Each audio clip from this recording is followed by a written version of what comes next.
Welcome to ESPN's Red Carpet Kickoff, engineered by GMC.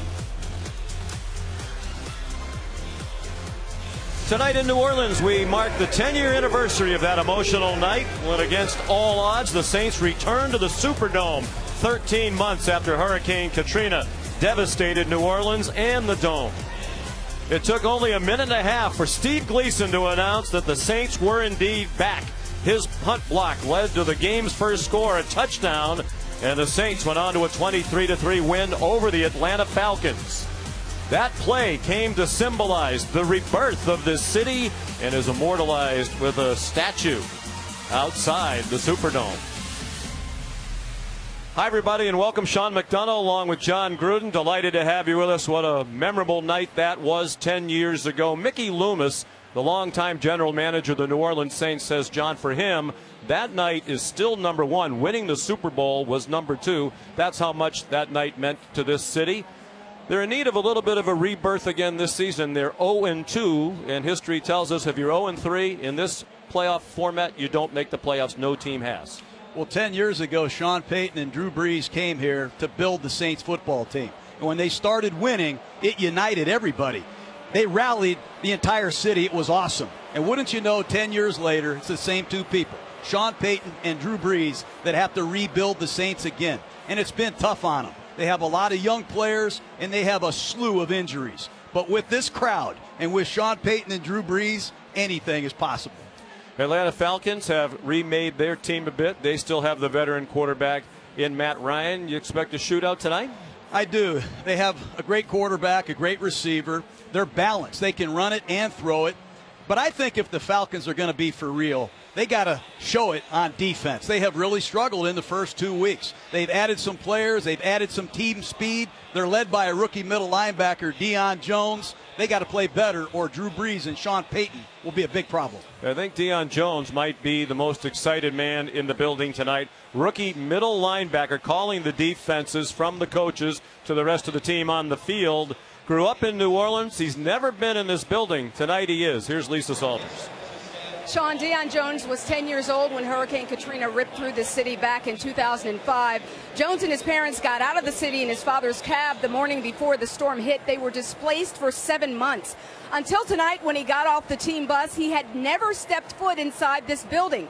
But he told me he remembers watching that Monday night game 10 years ago when the Dome reopened and what it meant to this entire city. He said he expects tonight to be an emotional game for him. He has written an X on his cleats for this game tonight, the same way rescue workers would write an X on the door of every house they checked for survivors after the hurricane. Jones told me that X will always represent the resilience of this city and reminds him that no matter how long it might take, you can always come home.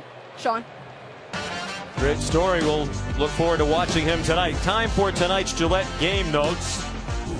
Drew Brees has averaged 306 yards passing in 21 games against Atlanta. Matt Ryan has averaged 301.5 in 15 games against New Orleans. They are the only two players in NFL history who have played at least 10 games against an opposing team and have averaged at least 300 yards passing in those games. We expect another shootout tonight. More from New Orleans right after this.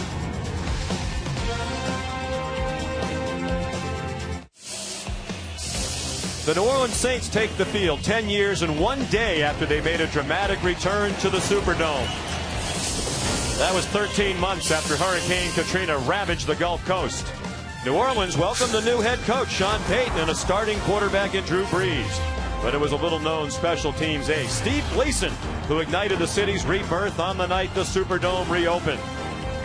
The Dome would celebrate again 3 years later when the Saints defeated Brett Favre and the Vikings in the NFC Championship game. It set the stage for the franchise's first Super Bowl crown and the biggest party the Big Easy has ever seen. Payton and Brees are still running the show, one that has produced the most total yards and second most points in the NFL since they arrived together back in 2006. They're still here, and so are we. Sean McDonough and John Gruden, welcome back to the booth. Time for tonight's State Farm right combination. They tell us there's a debate going on tonight. I'm going to give you a chance to give a very political answer at the top of our telecast tonight. If you had to pick between Matt Ryan and Drew Brees, who's your pick? I'm going to take them both, Sean. I knew These you were guys gonna are say that. really good quarterbacks. They're like coaches on the field. I call them CEOs because when you turn on the film, I'm so impressed with their command. They take control of every situation. You see them audible. They handle the noise. They handle pressure situations. They handle it all. They're great communicators, verbally and non-verbally. And they both have superior arm talent, anticipation, timing, and touch. And they're not afraid to let it fly down the football field, especially in these dome stadiums. But what impresses me the most is how relentless they are. They attack you for 60 minutes. And the fourth quarter usually brings out the very best in Drew Brees and Matt Ryan. I think we're in for a shootout tonight. This will be the 16th time Brees and Ryan have gone head-to-head. They have great mutual respect for one another. This is going to be a good one. Indeed, it should be. Time now for the national anthem. Here's public address announcer Chuck Edwards.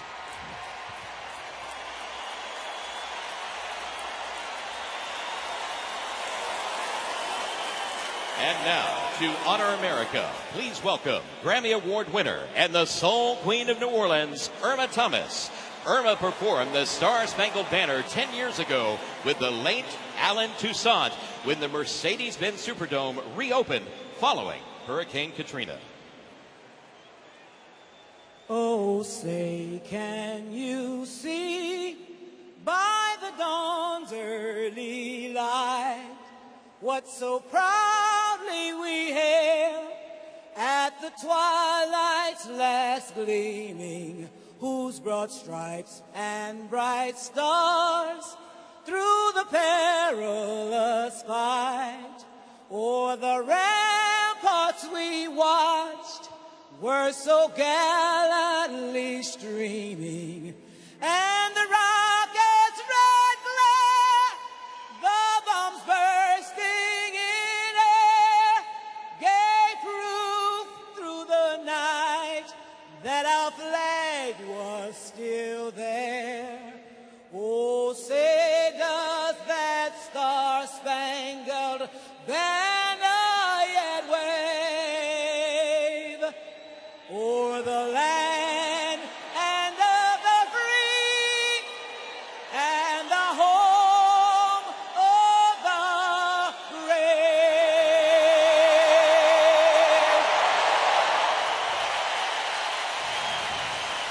Now here at the end of the national anthem, you see the two teams moving toward the flag and toward the center of the field. The two coaches talked to each other this week with all the attention given to player comportment around the national anthem. They had the two quarterbacks get in touch with each other, and the two teams decided they wanted to be completely respectful to the national anthem. All the players standing at attention, but now they're joining hands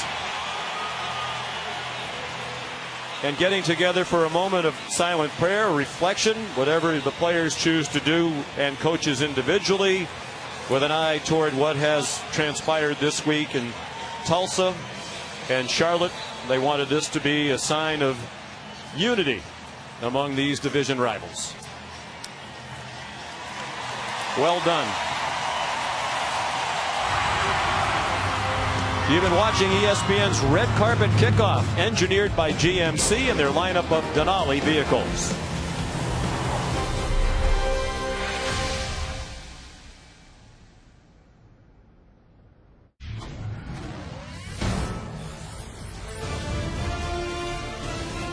ESPN welcomes you to the following presentation of the National Football League.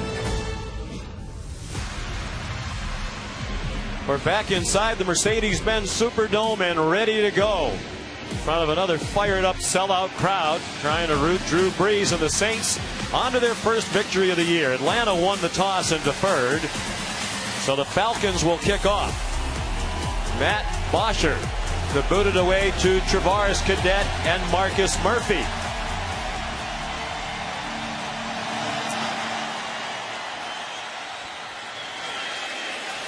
Murphy, about 7 yards deep, takes a knee, and Drew Brees and the Saints will begin from the 25-yard line. Drew Brees, the all-time NFL record holder in career completion percentage, completions per game, passing yards per game and 300-yard passing games, now with 97 of those. At age 37, in his 16th year in the National Football League, his 11th with the New Orleans Saints. And showing no signs of slowing down. Falcons defense scrambling the line up on first down. Mark Ingram for a 3-yard gain. You know, Sean, after watching Breeze on the practice field, he still has that it factor. The hardest working, most consistent Saint that I've ever seen. He makes everyone around him better. What's amazing is the changes on the left side of the offensive line. He's got a new left tackle, a new left guard, a new go-to receiver. Nothing phases him. Play fake to Ingram. And in the flat, it's the tight end Kobe Fleener in his first year here in New Orleans. Taken down by Sean Weatherspoon, 2 yards short of the first down. They're trying to get Fleener going. Breeze has used the tight end so well over the years, but Fleener still adjusting here in New Orleans. You aren't kidding. Just his 4th catch. He's been a one-dimensional receiving tight end only. And against this struggling Falcon defense, they'd love to see Fleener light it up between the numbers. 3rd down and 2. Saints have struggled on 3rd down through the first 2 losses, 29%, and Ingram had a lot of work to do to pick that one up. Wrapped up by the rookie safety Keanu Neal, 1st-round pick out of Florida. For the Saints up front, without their starting left tackle Teron Armstead, Andrews Pete moves from guard to tackle, and Senio Clemente, ordinarily a backup in at left guard. Very young receiving core. Brandon Coleman at age 24 is the eldest of the wide receivers. Ingram on 1st down. Wow. Powering his way out to the 42 before he's driven back by Deion Jones and Sean Weatherspoon. Falcons have to do a better job on defense, Sean. They have given up some long scoring drives in these first 2 games. Deion Jones is a fast linebacker, but when you run the ball right at him, they have had a hard time getting off blocks and bringing backs down.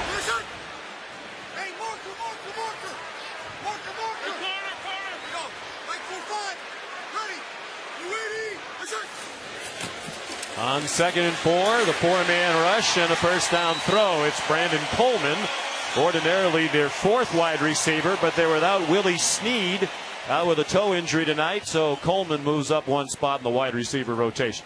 Keep an eye on the complexity of this offense. You see Tim Lolito, number 68, an offensive lineman, check in as a tight end. John Kuhn, the ex-Green Bay Packer, number 29, now in as an H-back. You're going to see all kind of formations and personnel groupings, and clearly the Falcons are having a hard time lining up. Movement and whistles. Max Unger, the center, indicating it's against the Falcons. Grady Jarrett jumped across. Pete Morelli is the referee. Encroachment. Defense. 5-yard penalty remains. 1st down. Falcons giving up 29.5 points per game through the first 2 weeks. Jonathan Babineau is the veteran up front, his 12th year. He played in that game here 10 years ago. Deion Jones in the spotlight tonight, the rookie from New Orleans. And in the secondary, Desmond Trufant, one of the best cornerbacks in the league. The rookie Keanu Neal just now getting healthy. Ingram taken down behind the line of scrimmage, and there is Deion Jones, the rookie from New Orleans, making his first big play of the night in front of his family and friends. Well, you're going to see him shoot a gap. And left tackle number 75, Andrews Pete, filling in for Armstead. Doesn't get it done. You have to play with your eyes on these double teams. That time, Jones shows his speed. The man can run.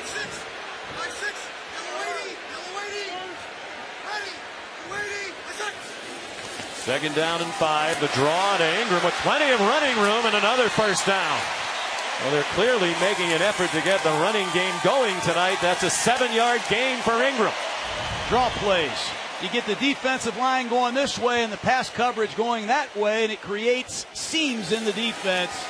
And Ingram, who's been awfully quiet the first 2 weeks, is off to a good start. They haven't given him the ball much. He had just 21 carries in the first 2 games. Has 5 already on this opening drive. Replaced by Travaris Cadet, who's ordinarily a pass receiver. They throw it in his direction, and he makes a nice tumbling catch. He'll mark it at the 35-yard line. Sean Witherspoon in coverage. So many weapons. Cadet, a receiver only. You rarely see Cadet carry the ball. And look at the substitutions from this Falcon defense. They're getting tired running on and off the field, going from their base defense to their sub package. Easy, easy, easy. Hey, Leo, fire. Hey, fire. Like 5-6. Ready. You ready? It's up. Breeze throwing deep down the sideline, and it is caught. And a flag down. Cadet. Another catch with Deion Jones, the middle linebacker, running in coverage. 25-yard gain, but there is a flag down. Pass interference, offense, number 38. 10-yard penalty remaining, second down. Oh, I didn't see that at all. Drew Brees read the mail of the Atlanta Falcons. He knew it was man-to-man. He changed the formation and the pattern, and Cadet. Oh, boy. Wow. There's a little push there. Big penalty makes it second down and 15. And we talked in the pregame, Sean, about this Falcon pass rush and these predictable passing situations. They got to cut it loose. Tricky tack call early in the game. And a flea flicker. Ingram flipped it back to Breeze. Wobbler down the far sideline and caught inside the 20. Brandon Coleman. And there's another flag down on that play. Personal foul. Roughing the passer. Number 41 defense. After this is a goal. First down. What a throw by Drew Brees. It's a flea flicker. Breeze under intense pressure from Wheeler, number 41 on the left side of your screen. Somehow he gets that ball off, and Coleman did a nice job tracking the sideline. First down, New Orleans. And there's the personal foul on Philip Wheeler. They're calling it tight here, Sean, early. It's funny because Sean Payton had so many facts and figures on both teams, and also the officiating crew. He knew the Saints' record when Pete Morelli was the ref, 6-4. He said this crew tends to let them play, quote unquote, more than other crews. Typically throw fewer flags on average than other officiating crews. First and goal from the 8. Handed off to Brandon Cooks. And he's banged out of bounds at the 2-yard line by the hard-hitting safety Kamal Ishmael. This defense has really struggled, Sean. They've given up 8 touchdowns already in 2 games of 75 yards or more. You keep hearing about the speed they've added. You've heard about some of the acquisitions that they've made. They got to get off the field and get the ball to Matt Ryan in this offense. That's not a good statistic, and the Saints have taken this opening kickoff right down the field.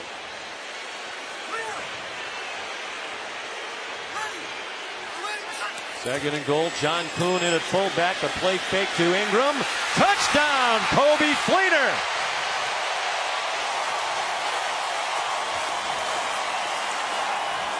Atlanta Falcons have struggled to win an NFC South game under Coach Dan Quinn, and that is not how you want to start on the road. A play-action pass. It's Kobe Fleener across the formation, wide open. That's one way to get your new tight end involved. Throw him a touchdown pass on the opening possession. Good work. His first touchdown as a Saint.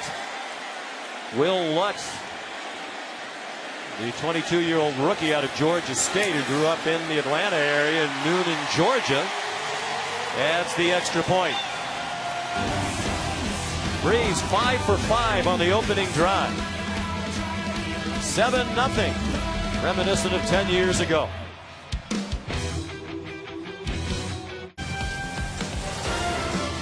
Falcon defense really struggling early. The Saints showed 7 different personnel groupings, Sean, and they're having a hard time getting their base defense, their nickel defense on the field. And rookie middle linebacker Deion Jones, talking to head coach Dan Quinn, can't line them up. important get part that of straight. his responsibilities, the communication, made more difficult by the crowd noise as well. 11-play drive, 75 yards. It took 6 minutes, 35 seconds. Will Lutz kicks off. Eric Weems. Eric Weems! And it's the kicker, Lutz, who slowed him down long enough to get some help. But a terrific return by Weems all the way to the 45-yard line. 42-yard return.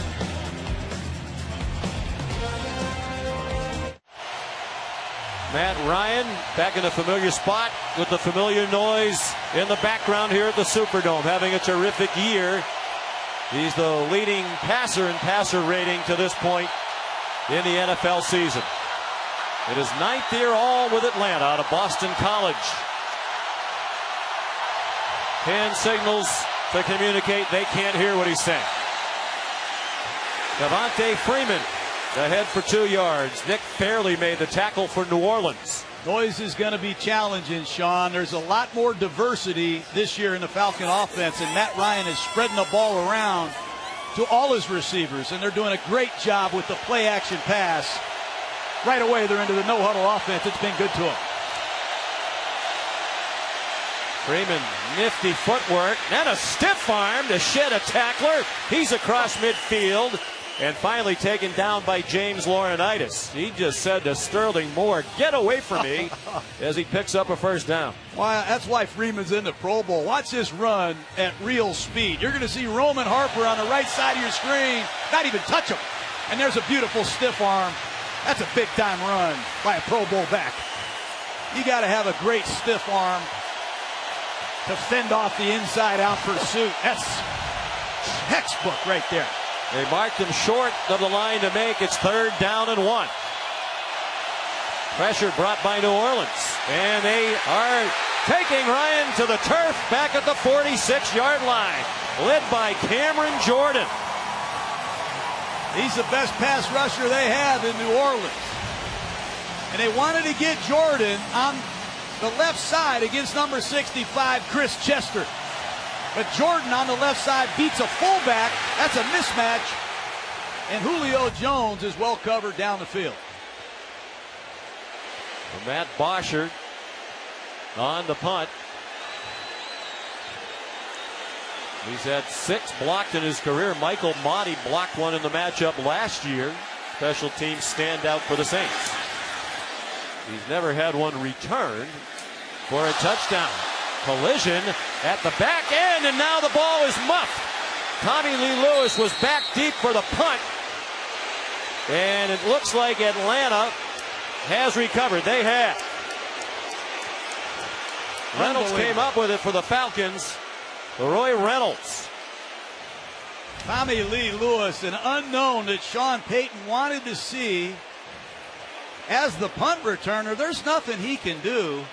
Number 21, Harris, knocked into Lewis, and it's a huge recovery for the Falcons. 2 young players there, 2 rookies. Harris tried to pick it up and advance it. Tommy Lee Lewis made the team out of nowhere in the preseason. This red zone defense of the Saints did a great job against Eli Manning and the Giants last week. They gave up a lot of yards, but they kept the Giants out of the end zone all day. Can they do it again to the Falcons?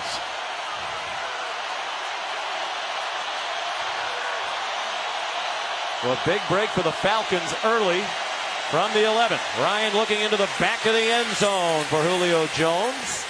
Incomplete, covered by Ken Crawley. An undrafted rookie in a depleted Saints secondary. Ken Crawley's been beaten at crunch time 2 weeks in a row. And in week 3, he gets Julio Jones in one-on-one coverage in the red zone. 4-year starter at the University of Colorado.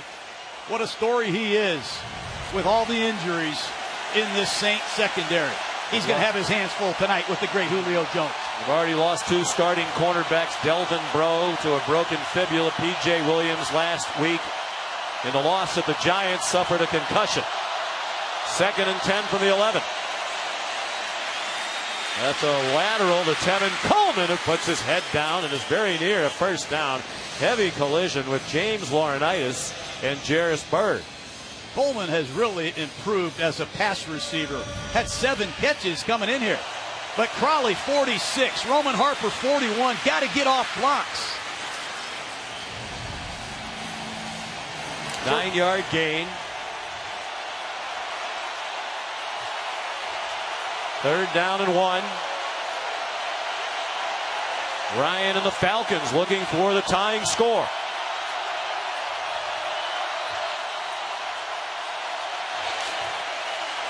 Coleman. Touchdown, Falcons. That's what you have to do when you get a short field sudden change. Take advantage of the turnovers and score touchdowns. Just an inside zone right off the left side, and it's Coleman. And Jairus Byrd, number 31, has a chance to make a one-on-one tackle but can't get it done.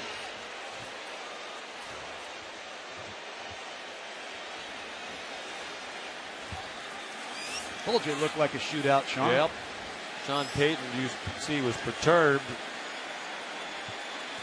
Touchdown drive. The defense got a stop, but then the miscue on special teams leads to a touchdown for Atlanta. Just 3 plays to go the 11 yards after Harris knocked down his own man. Back in New Orleans, the special teams mistake and the subsequent touchdown for Atlanta has quieted the crowd.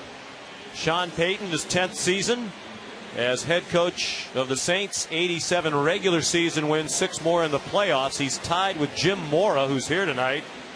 He's the all-time winningest coach in Saints history. Win tonight, he'll be alone atop the all-time wins list. He's the leader by winning percentage. It's helped that he's been here for 11 years now with Drew Brees. Across the way, Dan Quinn in his 2nd season as head coach of the Falcons. You asked him about it yesterday, John. He has to start winning some divisional games. He's 1-6 against the NFC South in a year plus. Certainly does. He knows that's the best way to win the division. He's already 0-1, having lost the opener to Tampa Bay. They got a big win last week at Oakland for their 1-1 record. Marcus Murphy won't run back the kickoff from Matt Bosher. Saints ball tied at 7, 5:21 to go in the first quarter.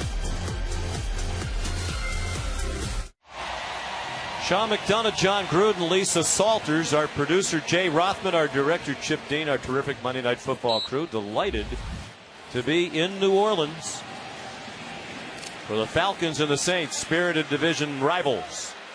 7-7 the score. Drew Brees marched them 75 yards on their first possession.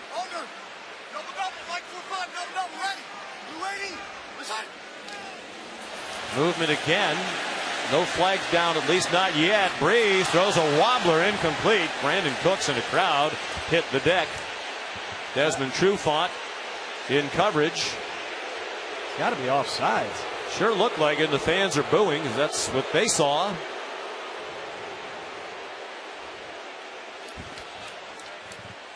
Grady Jarrett jumped into the neutral zone clearly.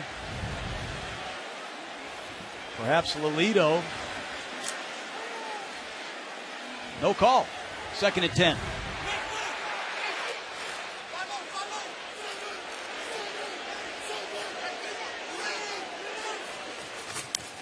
On 2nd and 10. Brees dropped by Ingram in the flat. Sean Weatherspoon closing in. Pass rush got there that time. Brees has always been a hard man to sack, but it's important that you disrupt him. Knock him down. Get him off the spot. Bat a ball down. Find a way to get Drew Brees off his launching spot or you have no chance. 3rd down and 10. Here's the specialty rushers of the Falcons. Who have not been so special these last 2 years. Brees, deep ball. 2 receivers in the area. Brandon Cooks didn't look like he ever found it in the air. Kobe Fleener also running in the same vicinity. 3 incompletions on that possession and a 3-and-out for New Orleans. And it's true fun. And you see 22, Keanu Neal playing man-to-man coverage with help from Allen over the top. With their first-round pick, Keanu Neal in the lineup, the Falcons can play more man-to-man coverage. Paid off there. Eric Weems already had a nice kickoff return tonight. Last week at Oakland, a 73-yard punt return, the longest of his career. Thomas Morstead kicks it out of bounds.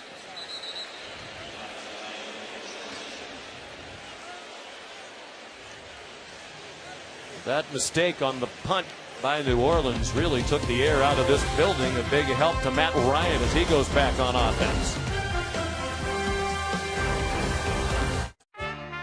This city breeds and attracts unique, outrageous people, humble people, who are honest enough to consecrate their shortcomings, persistent people, who rebuild when their city or their lives fall apart.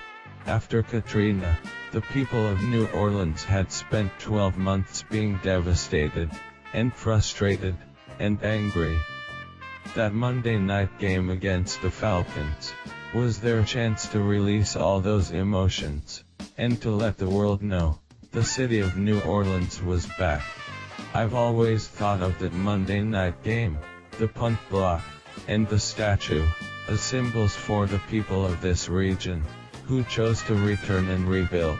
10 years later, I feel like New Orleans is more beautiful, innovative, and vibrant than it has been. I have enjoyed being a part of the return and resurgence. Steve Gleason, the hero of that Saints victory 10 years ago in 2011, diagnosed with ALS, and he's become a champion in that area as well. He was on the field before the game tonight as the Saints legend of the game for the toss of the coin. What an amazing man he is. Matt Ryan in a 7-7 game hands it off to Tevin Coleman running wide, and he bounces forward for a couple. Stephon Anthony and Craig Robertson, a couple of linebackers on the stop for New Orleans. You know, Sean, one of the things that jumps off the film to me is how much better they are as center with Alex Mack. Mack came over from the Cleveland Browns, got a heck of a contract, was a Pro Bowl center. He makes all the calls. He's a good blocker. He makes everybody around him better, and the snaps are accurate, a problem for the Falcons last year. Coleman again spins across the 30 for a first down.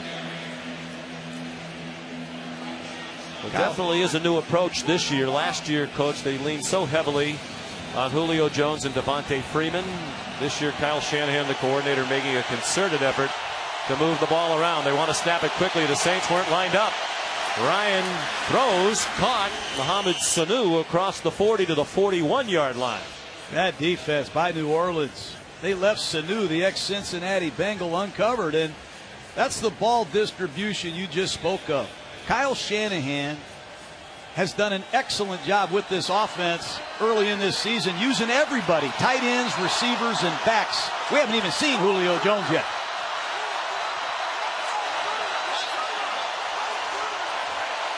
Three and a half to go, first quarter.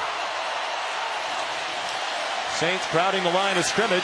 Devontae Freeman down at midfield, a yard short of a first down. Craig Robertson, who's been their leading tackler through the first 2 games, in on another stop. He's in for the injured Donnell Ellerbe, out with a quad injury.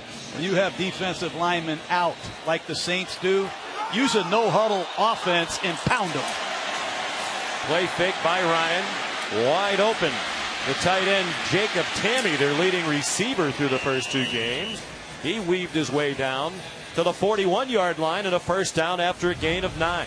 Get the running game going. It sets up some of these wicked bootleg passes, and Matt Ryan's athleticism also pops out. I've never seen Matt Ryan move the pocket as much as he has in the last 2.5 weeks.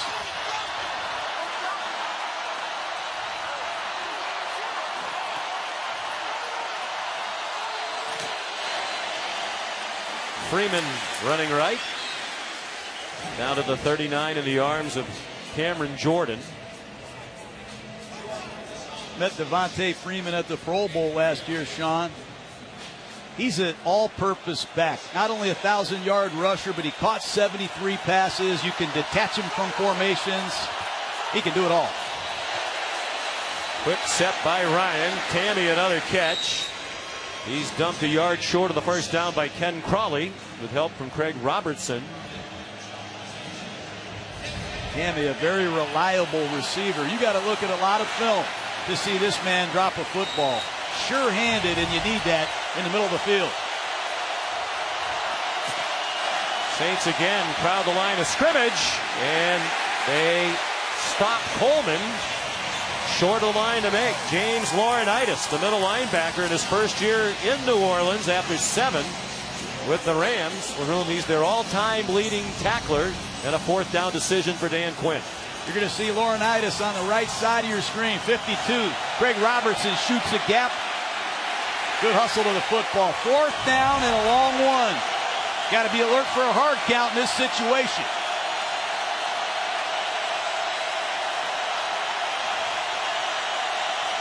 DeMarco, the fullback, into the game. The toss. In trouble is Coleman. And he dives for the line to make.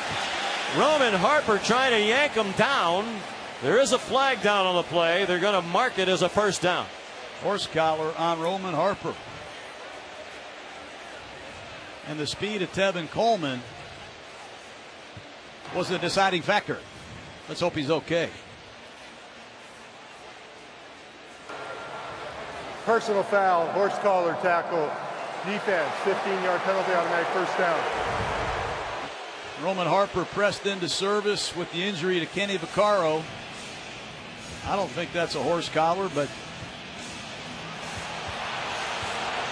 some of these calls.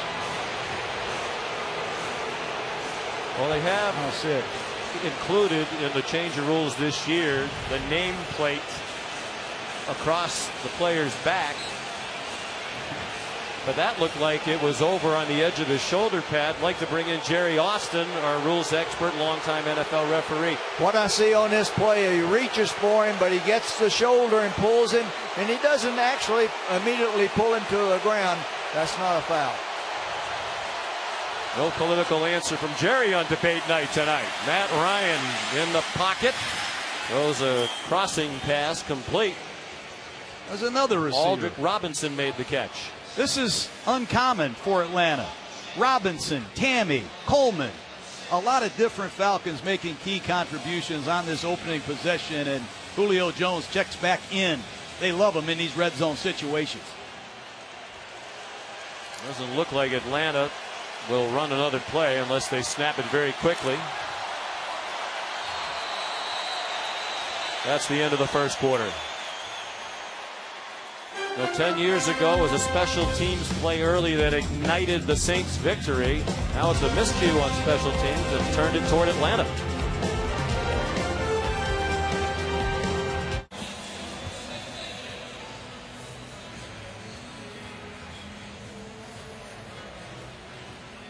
Sean McDonough, John Gruden, Lisa Salters back in the Mercedes-Benz Superdome.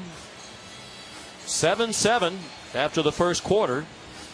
And the Falcons on the move, trying to take their first lead of the night. Win tonight for Atlanta, they'll be all alone in first place in the NFC South. Been a disappointing start for a couple of teams in this division. Tampa Bay, Carolina already 1-2. The Saints haven't won a game yet. They're 0-2. So if Dan Quinn could get to 2-1 tonight, they'd have first place all to themselves. This is a fickle conference, Sean, the NFC South. I used to coach in this division.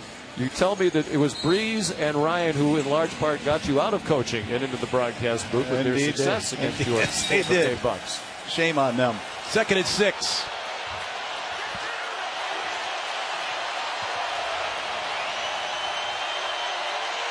Devontae Freeman, the running back. Line of scrimmage, the 13. Swing pass for Freeman. All kinds of running room. Touchdown, Atlanta. He beat Craig Robertson to the pylon for a 13-yard score. Great design by Kyle Shanahan and the Falcons staff. They knew it was man-to-man, and they used their athletic left tackle, Jake Matthews. He's going to come inside and pick the defender that is covering Freeman. They're going to flip the ball to Freeman. Watch the left tackle Matthews come in and pick the linebacker who's one-on-one in coverage. That's great design. That's a walk-in touchdown for Devontae Freeman. Matt Bryant with the extra point. And the Falcons lead for the first time tonight. 11-play, 74-yard drive. Took 5 minutes and 8 seconds. And the touchdown by Freeman. His first receiving touchdown of the year.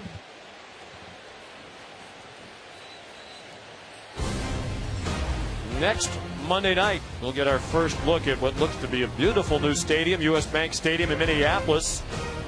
The Vikings 3-0 play host to the New York Giants at 8:15 Eastern Time. Coverage begins at 6 with Monday Night Countdown served by Applebee's. You can catch all the action here on ESPN, streaming live on Watch ESPN. Vikings defense, very impressive. They're one of 5 teams now that have gone to 3-0, Minnesota. Boy, they look good on defense. I mean, it's hard to lose when you don't give up any points. And they are physically taking it to people. They can rush the passer. They're good in the secondary. Credit to Coach Zimmer and their staff. You lose your starting quarterback right before the season and start off 3-0. That's great work. And credit to GM Rick Spielman as well. Went out and made the trade for Sam Bradford, who has played very well, learning that system very quickly. Matt Bosher kicks off for the Falcons. And the Saints will begin at the 25-yard line. Drew Brees has already taken his place among the all-time greats. NFL quarterbacking, 3rd all-time in completions behind Favre and Manning. 3rd all-time in passing yards. He moved past Dan Marino last week on that list. 434 touchdown passes. 3rd all-time. Manning leading the way with Favre number 2. He has a chance, if he stays on his pace of the last many years, to break all those records perhaps as soon as the end of the 2018 season. Mark Ingram. First down. 11-yard gain. The crowd likes the running play. He carried just 9 times all of last week in the loss to the Giants. Good design, and it's just good blocking at the point of attack. 73, Shari Evans, Zach Streif at right tackle. And Ingram is off to a good start. Came in with just 21 carries. They want to get the man some work. They ran the ball only 13 times in the entire game last week. It's the 7th carry of tonight's game for Ingram. 2 more for 32 yards. There's Pete Carmichael. He's been with the Saints a long time. He's taken over a lot of the play calling. He and Sean Payton, they collaborate. They've been together. They think alike, and they know who they're dealing with. They're dealing with Drew Brees. Every play they call has been well practiced and approved by number 9. Saw the run pass numbers 50-50 tonight. Heavily tilted toward the pass to start the year. That's not unusual since Brees has been here. Good catch by Fleener for a very short gain. He got belted back immediately by Sean Weatherspoon. Weatherspoon's interesting. He was a really good Atlanta Falcon. He hurt his Achilles tendon. Then he went to Arizona, had hamstring problems last year, and with the injuries that they had at linebacker, they're glad they re-signed Sean Weatherspoon, a former first-round pick. Nice play. Playing without Devondre Campbell, a rookie out of Minnesota, who would be a linebacker starter. He's out with an injury, an ankle. Fleener couldn't hang on. Incomplete pass. Fleener dropped the ball last week against the Giants on 3rd and 5. And you got to match score for score with the defense struggling the way they are. Catch it and put it away. There's the first-round pick, Keanu Neal, out of Florida, with a good break on the ball, but Fleener's got to secure the catch. Thomas Morstead having another great season. 8-year veteran, all with the Saints. He went down after the punt, and Pete Morelli's thrown the flag. The punt went out of bounds inside the 10. Roughing the kicker, number 41, 15-yard penalty, automatic first down. the second time Philip Wheeler has been flagged for a personal foul. He had a late hit on Drew Brees earlier, and this is a poor penalty on the Falcons. I don't think it was Wheeler. No, they announced 41, but it was definitely number 16, Justin Hardy, who hit Morstead. Justin Hardy, a wide receiver, contributing on special teams. And in this situation, don't be surprised if the Saints take a shot. Sudden change over the years. Sean Payton loves to dial them up and try to get some momentum back in this offense. Line of scrimmage, the Atlanta 46.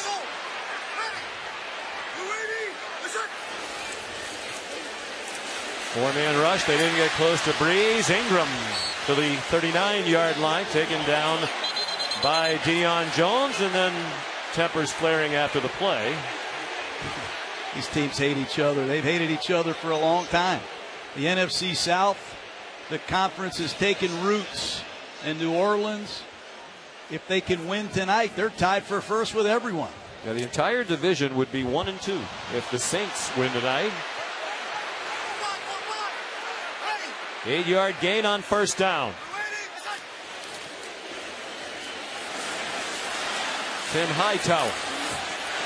Great effort. And the crowd loves it. First down inside the 35.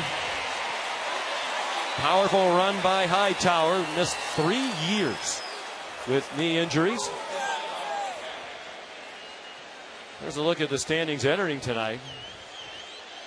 Buccaneers 1-2. They lost at home to the Rams yesterday. The Panthers 1-2. Lost at home to the Vikings yesterday.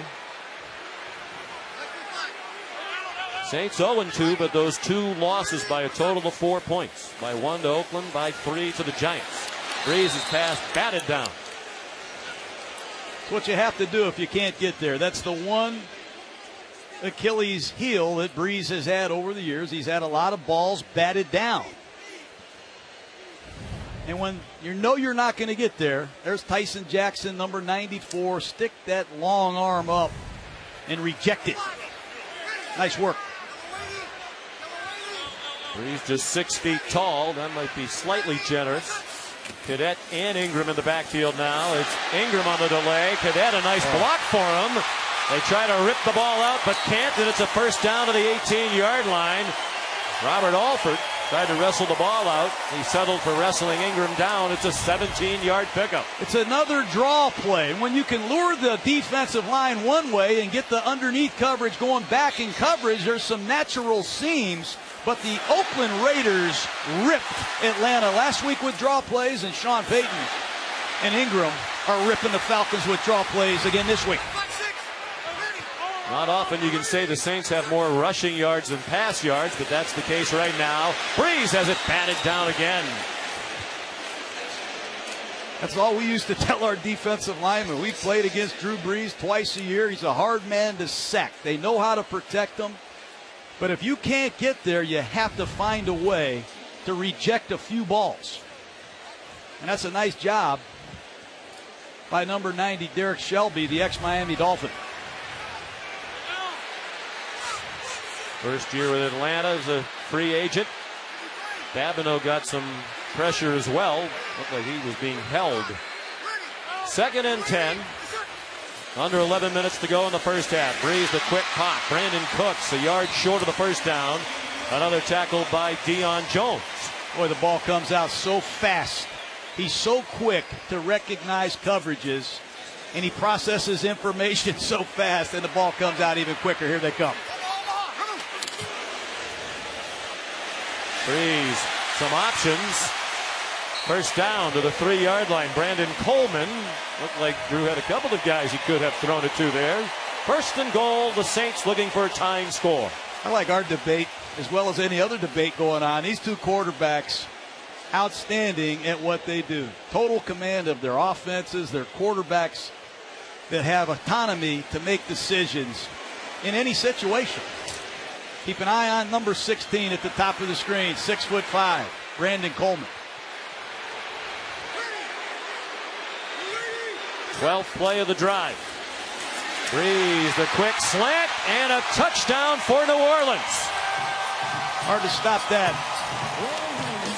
You put the 6'5" Coleman on the line of scrimmage as a lead blocker, and you throw a bullet slant right behind him. And Michael Thomas, the rookie out of Ohio State, continues to make great progress. His first career touchdown. They're delighted with his performance so far. He caught 10 passes over the first 2 games.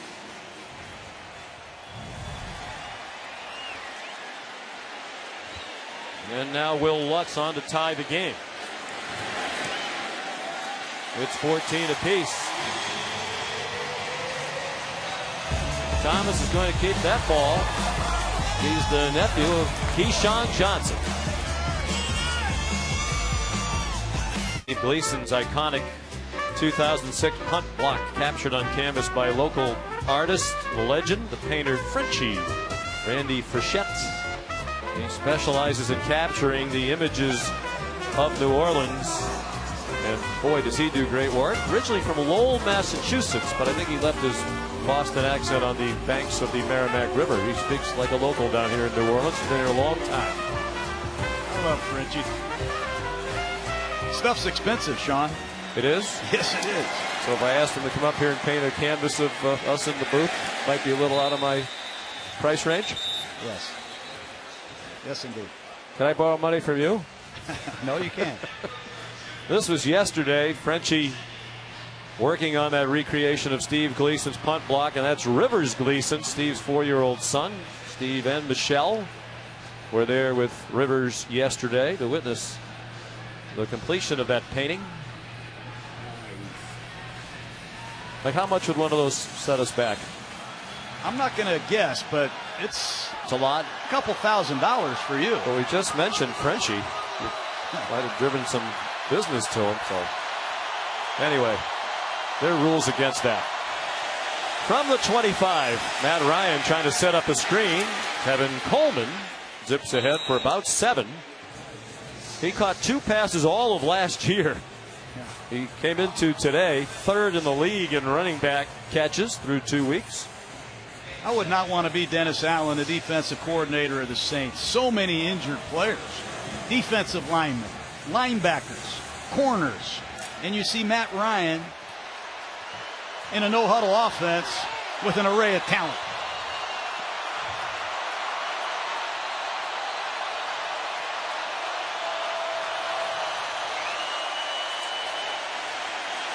Ryan incomplete for Julio Jones, who still has not caught a ball tonight. And they are demonstrating that they're more than Ryan, Jones, and Freeman this season.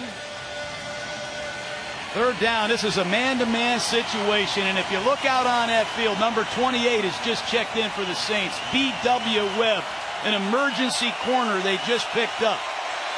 They already have Sterling Moore, who they brought in September 6th. Crowley is a rookie, undrafted free agent. Good luck.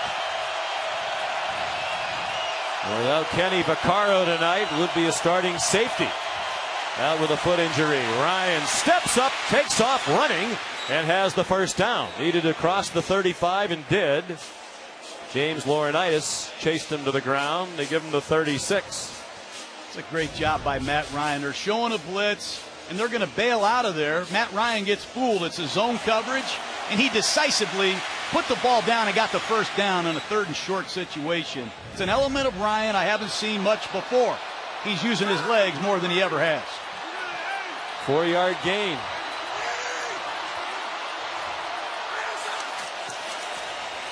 And the Saints crowd the line of scrimmage, and Devontae Freeman runs right through them. Then the safety Bird stumbled and managed to get back into the play and make the tackle. But it's a long run for Freeman for Coach Dan Quinn. 36 yards. This total domination. It's a zone stretch play. Left side of your screen. Take a look at Jarris Bird, number 31. He's going to stumble in the open field. And Devontae Freeman rips him. Second longest run of his career for Freeman. Bird still down on the field for the Saints.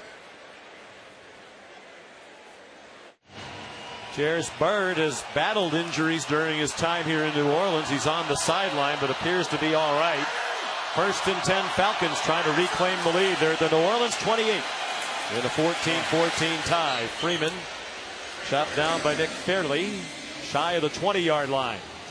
These injuries take a toll, but credit the Atlanta Falcons. They are taking it to the Saints physically, especially the left side.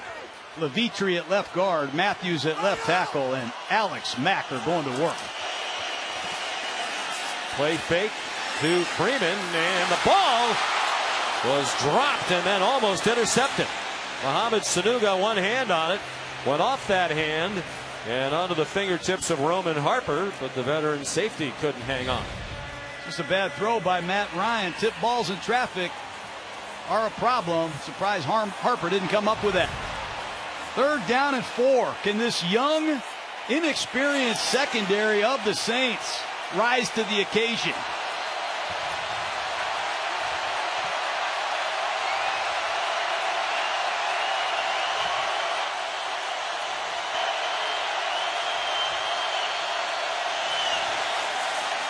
Five-man rush and the catch made for a first down. It's Sanu, dragged down by Sterling Moore.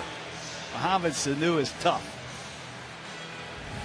Again, it's an all-out blitz look. It looks like the Saints are bringing a house, but they're going to bail out of there and play coverage again. Ryan is quick to see it. And Mohamed Sanu creates enough separation against Sterling Moore for the first down. They revamped their wide receiver core, trying to get more speed. They brought Sanu over from Cincinnati. He, Taylor Gabriel, and Aldrick Robinson are all newcomers. Roddy White, Leonard Hankerson, Devin Hester all gone. Freeman, great balance, and he can't get to the first down marker. Had to dodge Paul Kruger. Couldn't get back to the line of scrimmage, I should say. It's a nice duo of running backs they have in Freeman and Coleman, and Kyle Shanahan's played them together from time to time. Yeah, you've seen DeMarco, a fullback, play ahead of one of these two backs, but Kyle Shanahan using Freeman and Coleman in the same backfield at times.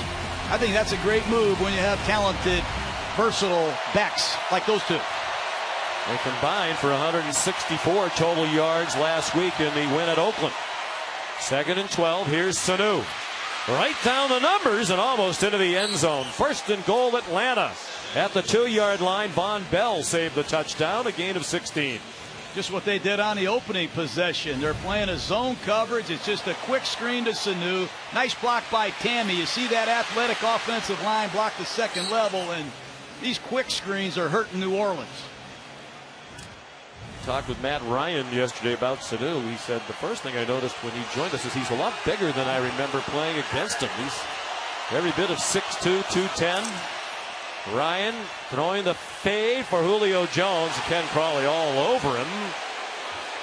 Pass interference.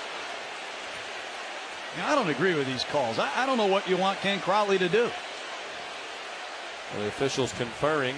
It's over his head. Or was it catchable is a question. Julio's got a hand. Their hands are all over each other, and hopefully this is a no call.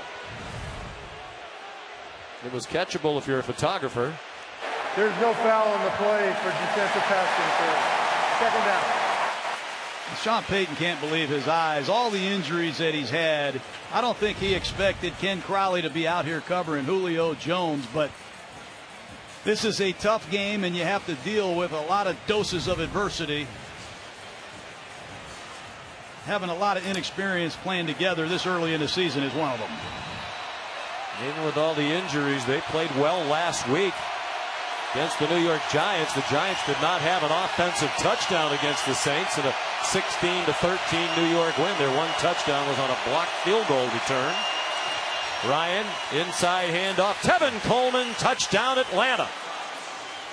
Same play they ran earlier. That was an impressive drive by Atlanta. I don't even think they blocked Paul Kruger. Almost looked like a zone read. Watch Kruger on the left side of the formation, unblocked. I hope Kyle Shanahan's not running zone reads with Matt Ryan. Impressive finishing drive for the Falcon offense. They look good tonight. 75 yards in 11 plays, and Coleman is second rushing touchdown of the night. Matt Bryant, at age 41, the third oldest player in the league. Two older than Bryant are both kickers as well. Adam Vinatieri, 43. The oldest in the league, Phil Dawson's 41.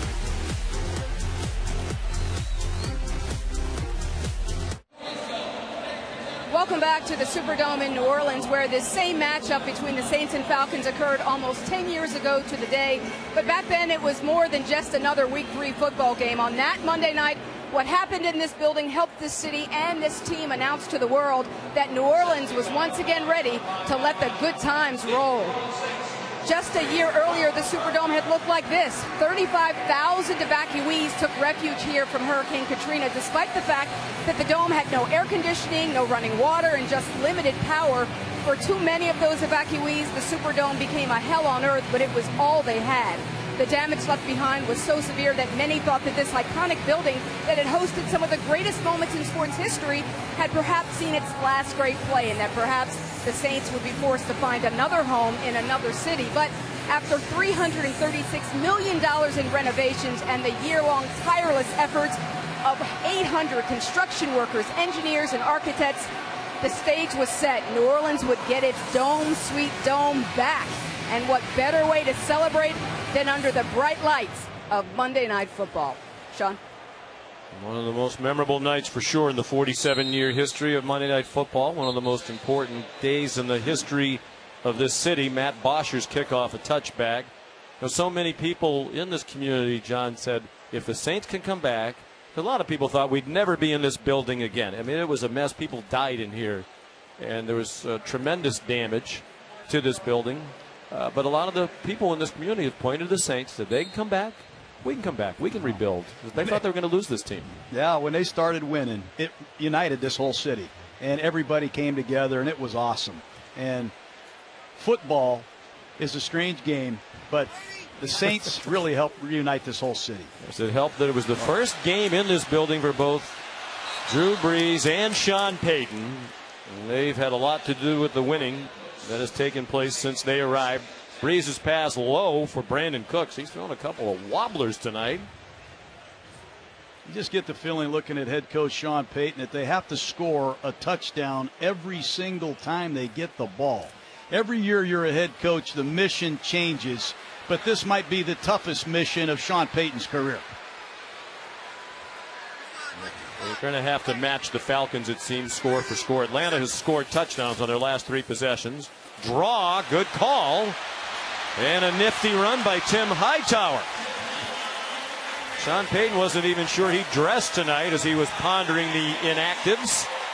He has so many injured players. Everybody who's down tonight for New Orleans is injured. Another draw play. They fake a quick screen, they spread the formation, and that's a nice open field run by Hightower. You see the safety man, 37, Ricardo Allen, struggle. 11-yard gain. They stick with the run. Hightower yanked down at the 41-yard line by Kamal Ishmael and Sean Weatherspoon. I like Hightower. You said earlier he came back from some tough injuries, but last year Mark Ingram was hurt the last 4 weeks. And you turn on the film, and Hightower did it all. Very productive runner and receiver. He can pick up some blitzes, and a great story. The University of Richmond. Brees caught. Brandon Coleman tried to deliver a stiff arm, but could not get away. Kamal Ishmael, 9-yard gain. Keep an eye on Tommy Lee Lewis, number 87. They call him Tommy Lee the Fleet. He's 5'6", and what a story he is. Sean Payton discovered him from his old friend Bill Parcells. He's at the bottom of the screen, and this man can run. And Bill Parcells living in South Florida. That's where Tommy Lee Lewis is from. He's out of Northern Illinois. They get it to him on a double reverse, trying to take advantage of his speed. A lot of razzle-dazzle, but very little gain. But Bill Parcells knew this young man. Told Sean Payton, why don't you take a look at him? I think at the very least he could be on your practice squad. Well, he came into camp and dazzled to the point where Sean Payton told us yesterday, if I tried to cut him, I would have a mutiny among the players on my team. I love guys like that. Sean said Tommy Lee has no plan B. Football is all he wants to do. Credit him for making it in the NFL. Bill also gave Bill Belichick a nod on Jacoby Brissett, and that's worked out pretty well for the Patriots. Bears cadet ripped down by Sean Weatherspoon. It was a nice scene last week in the locker room in the Meadowlands. Bill Parcells was back for a ceremony honoring the Giants team from years ago, and he had a chance to stop by the Saints locker room before the game and visit Tommy Lee Lewis. I know Tommy Lee appreciates the role that Bill Parcells has played in his long shot journey to the National Football League. I just love the way Sean Payton, he'll play anybody. If they deserve it, he'll play them. A lot of these Saints come from nowhere, and he doesn't care. He'll play the best players. It's a credit to him. 3rd and 14. Saints down by a score from their own 46. Here's Tommy Lee again. Great effort. Didn't get to the first down. Tommy Lee Lewis is a good pal of Jacoby Brissett. How about the story Coach Payton told us as well? They went to NC State, to Brissett School, to work out Jacoby. And when they got there, Tommy Lee Lewis was there hanging out. And he was going to work out for the Saints as well. And Sean Payton said we had to call the NFL and make sure we didn't commit some sort of violation working out a young man off his campus. The NFL said that's okay. We're not even really aware of him as a prospect. Here he is in the NFL. This is. The punt did not get off before the 2-minute warning.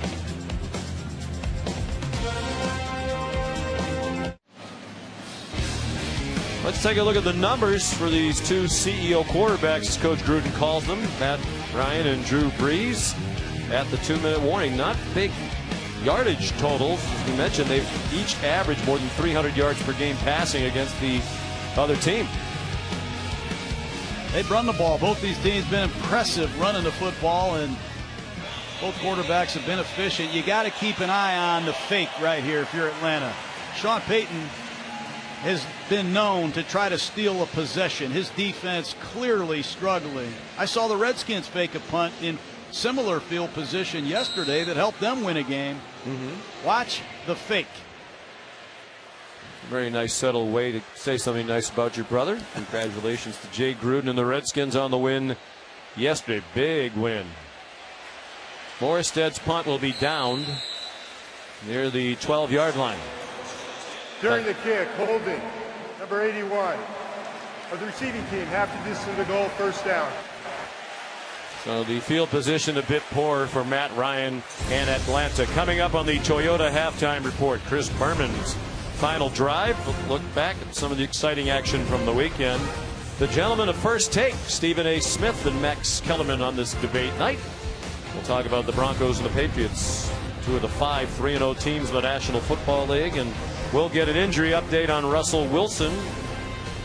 Injured his knee yesterday.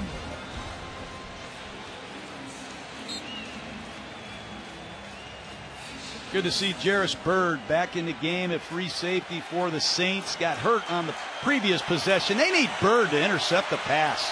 He was a 2-time Pro Bowler coming over here from Buffalo. He hasn't made any memorable plays since he's been in New Orleans. Ryan from the 6 slings it to the far sideline. Devontae Freeman just across the 10 with Stephon Anthony in coverage. There is a flag down behind the line of scrimmage. There's foul on the play.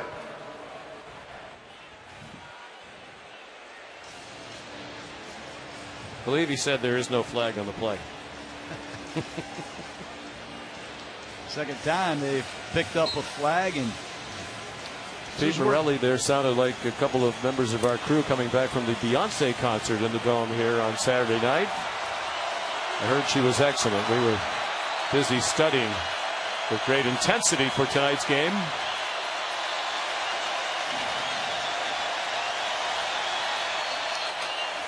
All 3 timeouts remaining for both teams. The check down again. Ryan to Freeman. Out of bounds. A couple of yards short of the first down. Craig Robertson's been very active. Former Cleveland Brown, 5th-year man out of North Texas. Greg Robertson not only leads the Saints in tackles, he leads the NFL in tackles after 2 weeks. But the Saints just can't get a pass rush with 4 men. And when they blitz and play man-to-man, their coverage people are so inexperienced, you can't expect a lot from them. But in this short yardage situation, it looks like man-to-man. Big play here. Can they force a 3 and out? The Saints, and get the ball back with good field position and plenty of time till the half. 4-man rush. Ryan throwing very deep and incomplete. Ken Crawley with a flag down had the coverage on Taylor Gabriel. Perhaps Crowley pushed Gabriel out of bounds, but Ryan saw the press man coverage and he went right after Pass the rookie. interference, number 46. Defense, automatic, first down. Gabriel can run. The ex-Cleveland Brown. Yeah, that's a penalty. That's a huge penalty against the Saints. That's clearly pass interference. The ball comes out to the 39. Now the Falcons thinking about more points. 25 yards on the penalty. 3-man rush. Ryan steps into the pocket and fires a frozen rope for another first down to Justin Hardy inside the 40-yard line of New Orleans. Wow, a 3-man rush. 8 Saints in coverage. And the seam wide open down the middle. 22-yard gain. Ryan told us yesterday he's never thrown the ball better. That was an example of it. He's on target again to the 25. Another first down. And now the Falcons, they keep running to the ball, but they have plenty of time here, John. More than a minute and all their timeouts. I just can't get over the ball distribution. I don't think Julio Jones has caught a pass yet. He has 1 catch. That was a 14-yard completion to Gabriel. Now it's Coleman. Submarine. Does he cross the 20? Craig Robertson in on another stop.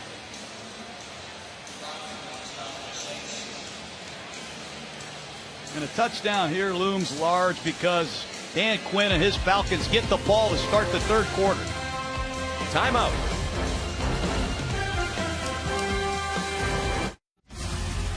Coach, you were correct. Julio Jones does not have a catch tonight. They had him on the official stats monitor as 1 catch for 11 yards. That is incorrect. Targeted only 3 times, but they're prospering without him. It's unbelievable. If you're going to go to all this work to stop Julio Jones, you're in trouble this year against the Falcons because they have some other weapons. 5 plays on this drive, all completed passes by Ryan. They started at their own 6. Now they're inside the 10. Jacob Tamme upended by Jairus Byrd at the 5-yard line. 1st and goal for New Orleans. The clock is running. They have all 3. They have 2 timeouts rather remaining. They're on this drive without Mohamed Sanu, who a moment ago went to the locker room with what we understand is a shoulder injury. Matt Ryan in year 2 of this system looks like a different quarterback. He's even changed his fundamentals, Sean. If you watch him carefully in the shotgun, now he's got his right foot back. He's had to learn a new language. He threw 16 interceptions. He had too many fumbles. Him and Kyle Shanahan weren't getting along. I heard all that stuff. Hey, he's very comfortable now. He likes this offense. He's using all 5 eligibles. He's in a no-huddle offense. They're using personnel groupings. Look at his eyes.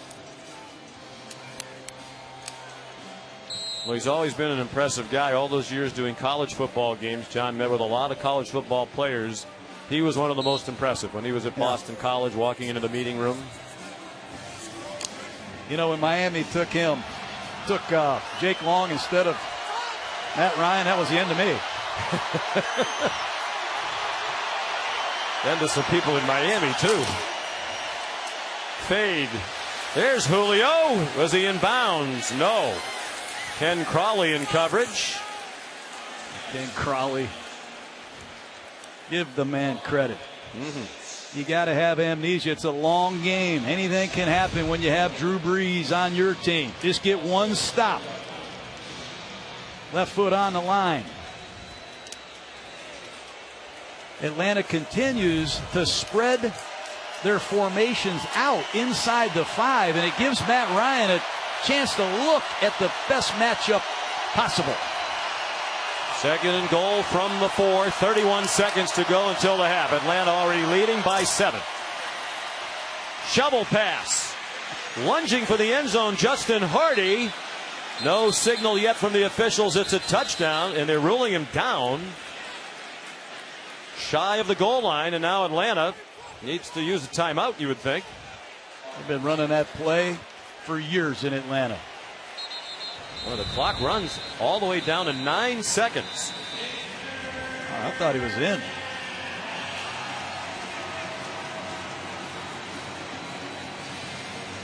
Yeah, I don't think he's down. He's on top of a player who's lying on the field, and the ball clearly breaks the plane. That's a touchdown. Yeah, that is a touchdown. The old shovel pass that Kyle Shanahan pulled out of the archives should be reversed.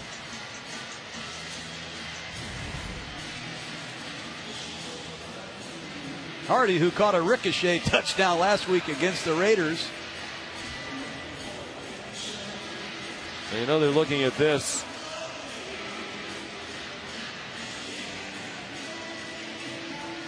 It is an official review inside of 2 minutes to go in the half. Back in a moment.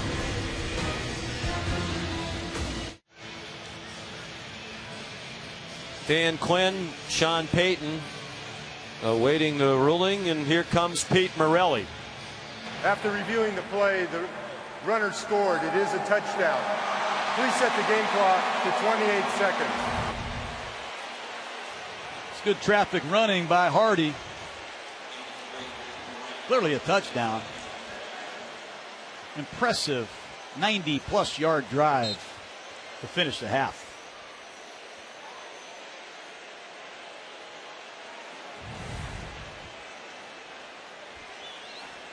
Here's Matt Bryant. The extra point after a 94-yard drive. 8 plays, just a minute and 42. They started their own 6. They converted on 3rd down on a pass interference call. And Hardy has the 2nd touchdown of his career. Atlanta has scored a touchdown on its last 4 possessions. Hardy out of East Carolina. Speaking of college football, week 5 marks the first time since 2002 that there'll be 3 AP top 10 matchups, and we'll have all of them for you starting Friday night at 9 Eastern time on ESPN. Stanford and Washington. Then Saturday on ABC, Wisconsin off to a great start of the Big House to battle number 4 Michigan. And then at 8, number 3 Louisville faces off with number 5 Clemson. All of those teams with national championship aspirations.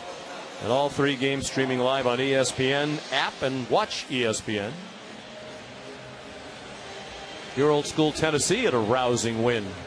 Thanks for bringing that up. That was big. They got a big one this week at Georgia too, but just amazed at how easy the Falcons have made it look offensively.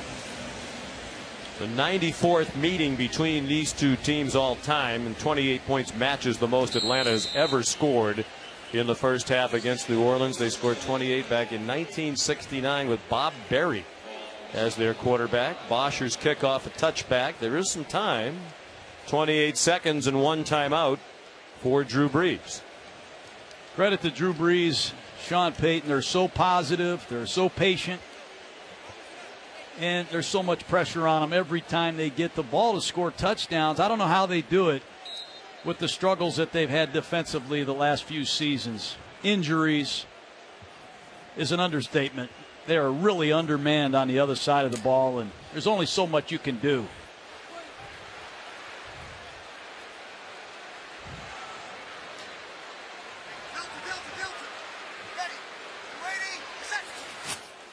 Atlanta dropping back into deep coverage. They don't want to give up anything deep down the field, and Tommy Lee Lewis could not make the catch. Look out in that Falcon lineup right now. I call this the green team. This is the money pass rushers. Beasley, number 44. Love to see him get off and get some production.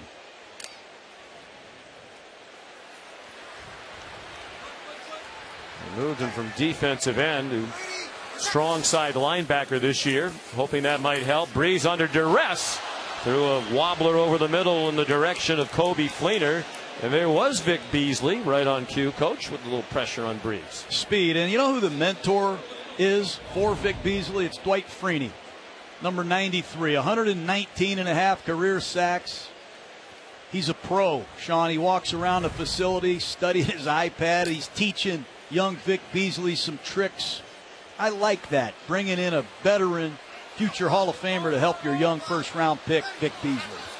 Well, Freeney would have to be a great student, given that he came out of the Harvard of Central New York, Syracuse University. There's Stanford man Kobe Fleener. And Drew Brees will use the Saints' last time out with 17 seconds to go as Fleener got them all the way to the Atlanta 43.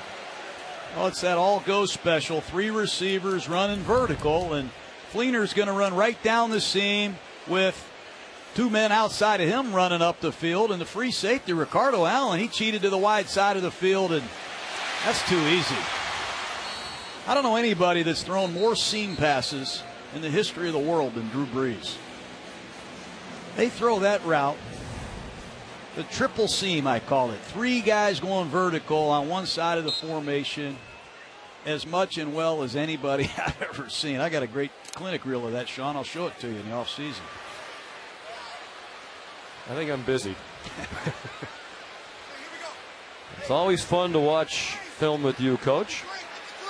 No timeouts left.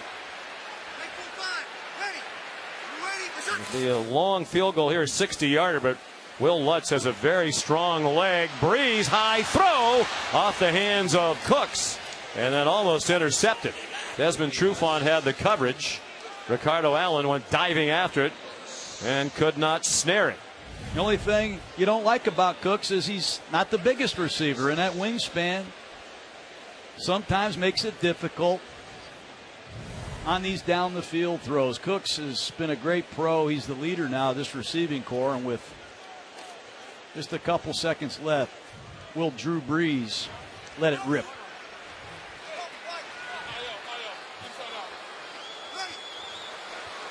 Anything in the middle of the field is probably going to end the half. Intended for Fleener. Let's see what Sean Payton decides to do. He had Lutz try a 61-yarder at the end of the game against Oakland when they were down by 1. He almost made it. It had the leg. The special teams guys want to see Will give it a try. It's a situation you work on late in the week every week. You're going to try to throw the ball in the flat, perhaps with the lead blocker, where you get the quick catch and the run out of bounds. And if it's not there, throw it away immediately and kick the bomb. Expect a quick pass down here at the bottom of the screen. We need to get it out of bounds. Cooks, well, they pick up a couple. Turn a 60-yard try into a 57-yard try. And Sean Payton loves Will Lutz. He was in training camp with the Baltimore Ravens. But of course, they have Justin Tucker, one of the best kickers in the league. They played the Ravens at the end of the preseason. John Harbaugh told Sean Payton on the field before the game, hey, we have a terrific kicker who we're not going to be able to keep. So Sean Payton Googled Lutz's performances from Georgia State. They brought him in for a workout. Sean said it was the best kicker workout he's ever seen, both in terms of the leg talent and his composure. And here he is from 57 yards. Thank you very much, John Harbaugh. John Harbaugh never recommended players to me. What a kick by the young man Lutz. Good snap. Morstead gets it down, and you called it. This man has some leg talent.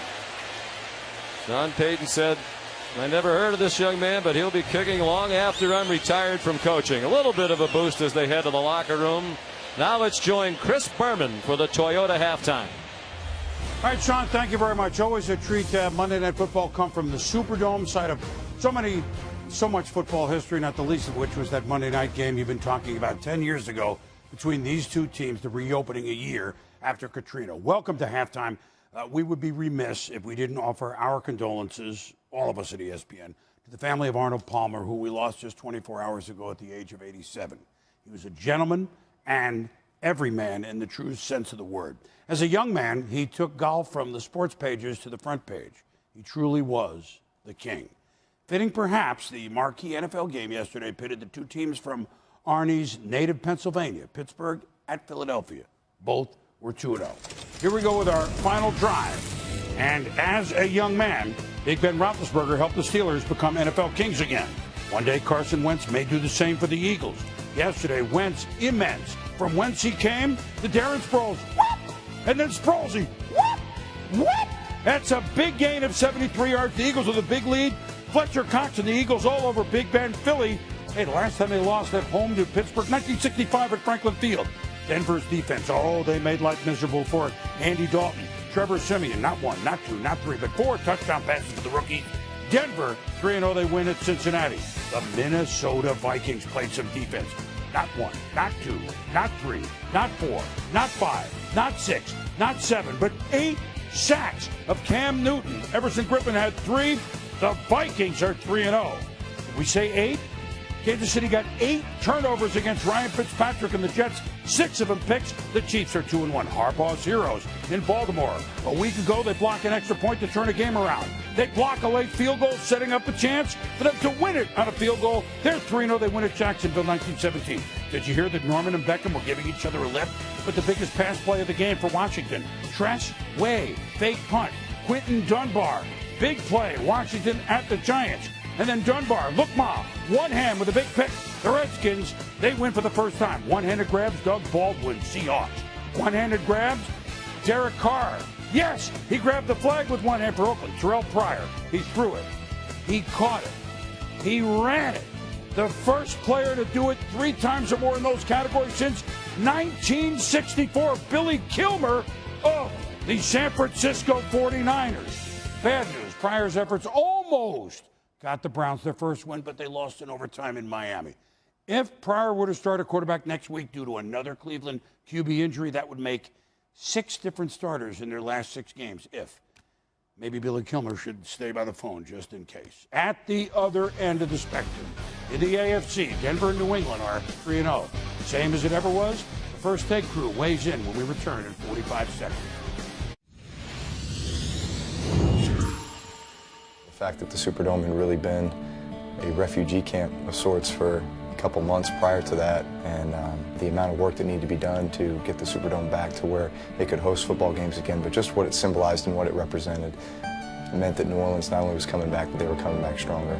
What a tremendous moment for all of us, and from the Gleason block punt to Devery Henderson running around on the reverse, we called it Superdome special, to just winning that game. We knew what a special moment that was. Indeed it was. 10 years and 1 day ago, the return of football and the Saints to the Superdome 13 months after Katrina. Same matchup tonight, Falcons and Saints, and it's 28-17 Atlanta at the half. Drew Brees has become such an important part of this community. He's the leader of the Saints, and we've seen tonight not a lot of help around him, particularly on the defensive side of the ball.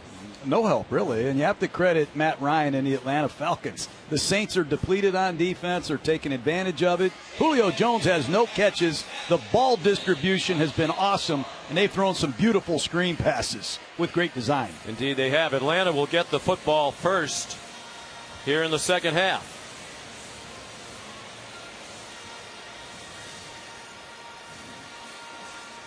Late field goal just before the half perhaps gave the Saints a little bit of life in their step. Kobe Fleener has been much more of a factor than in the first 2 games, and that's good news as well for New Orleans. Will Lutz to kick off. It was his 57-yard field goal that sent them to the locker room. He did a lot of work while he was with the Ravens with Randy Brown, their kicking specialist, and their great special teams coach Jerry Rosberg. He's very grateful to them, as well as John Harbaugh, for giving him that opportunity. As a matter of fact, Will Lutz told them if they made another team, he'd send them a refrigerator, and he did. He sent Jerry Rosberg a refrigerator to keep the Pepsis cool. They made it look easy in the first half. They used a lot of different people. Here's a beautiful screen to Devontae Freeman.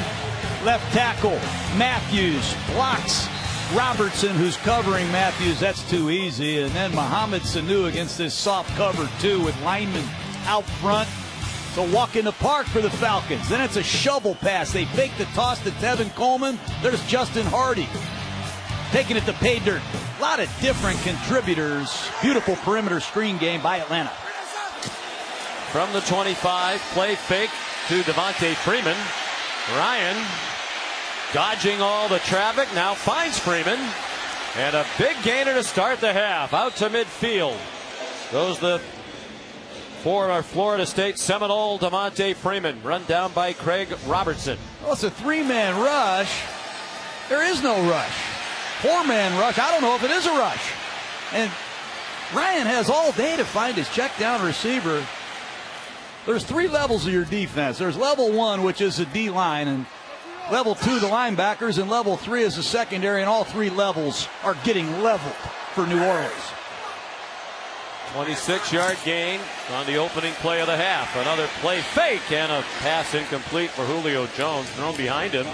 With Ken Crawley in coverage, here's Lisa Salters. Well, Sean, Julio Jones told me yesterday that he might not catch a pass in the entire first half, and he said, I'd be cool with that as long as I'm doing my job, and that is drawing two defenders away from the play. Dan Quinn told me that's exactly what is happening, and that the Falcons are at their best when other guys are getting the ball. But he said, don't worry, we are going to get the ball to Julio in the second half. Sean? On the ground this time, Freeman for a yard, and that's all. Robertson and Cameron Jordan. Talked about ball distribution coming in here, and 7 different receivers, and you don't see Julio Jones with any catches. And I can't imagine Julio being upset when you score 28 points in the first half on the road in a must-win situation. Key 3rd down and 9 for this Saint defense. They have to get the ball back to Drew Brees. It's the 4th time in his 8-year career Jones has played an entire first half without a catch. 3rd and 9. 4-man rush. And the pass caught short of the first down. Von Bell made the tackle on Devontae Freeman.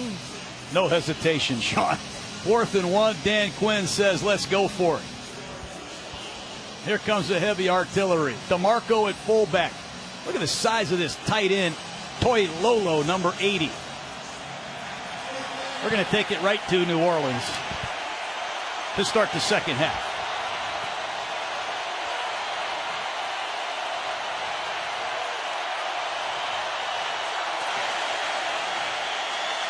Ryan wide open after the fake to Coleman, out in the flat inside the 10.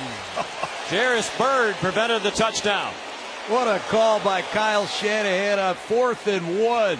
They slipped the tailback Tevin Coleman into the flat, and the Saints didn't cover him.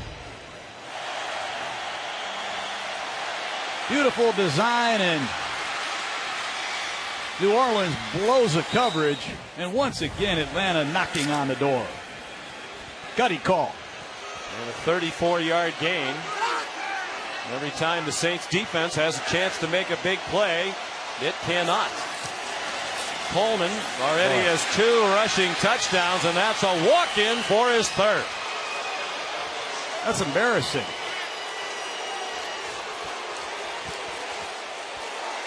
Just a simple inside handoff. The ball bounces to the perimeter, and there's no one home. Look at Gabriel, number 18, cracked the safety. You see Sterling Moore, number 24. They call it an old-fashioned crack and replace. Moore has to come off and make that tackle. Wow.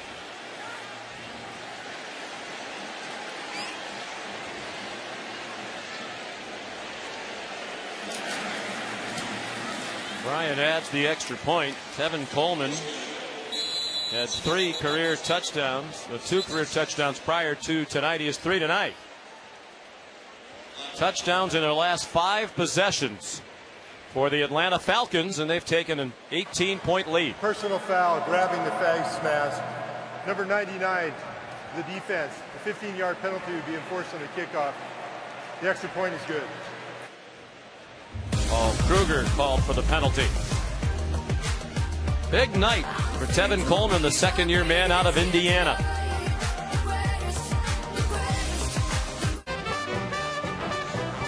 Whistle monster here tonight among the Saints fans, some of the loudest and most passionate in the National Football League, but not a lot to celebrate for these colorful fans, many of whom have become some of the stars of the Mercedes-Benz Superdome.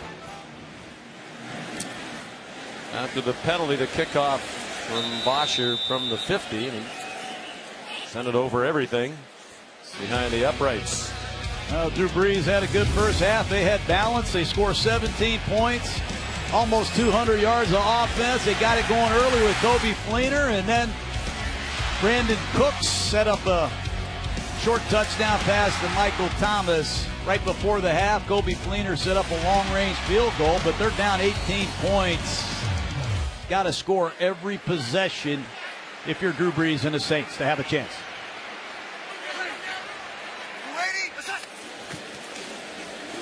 Brees on the design roll, too low. Caught on a bounce by Michael Thomas. Incomplete pass. This is where, if you're head coach Dan Quinn of the Falcons, you want to be. You have an 18-point lead in a nice air-conditioned dome stadium, the Superdome. You want to cut loose your pass rush. They've got to throw the football, and this is the area that the Falcons need to prove they're for real, up front. Ingram did well to dodge Jonathan Babineau, who's upset with himself that he didn't make a tackle for a loss. The play went for a 3-yard gain, 3rd down and 7 for New Orleans. Let's keep an eye on Dwight Freeney. He's going to play right defensive end and go up against a backup left tackle, Andrews Pete. Can he still get off the ball and ruin the game?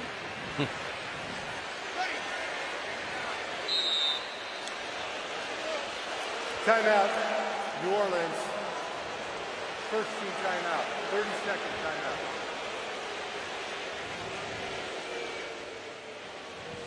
To the chagrin of this big crowd. Now, how do you think they've done? We talked at the top of the telecast. Atlanta, last in the league in sacks last year, only 1 sack entering tonight through 2 games, and still just 1 sack. Have they put pressure on Brees? Well, I've seen him get a little pressure. They batted down 2 passes. The ball has been coming out very quick, and Brees has used the draw play to slow the pass rush down. But now they're down 18 points, and it's long yardage situation. He's going to have to drop back and throw the football, and I can't wait to say Freeney at the bottom of the screen and Vic Beasley, their second-year, former first-round pass rusher at the top of the screen. This is what they're paid to do.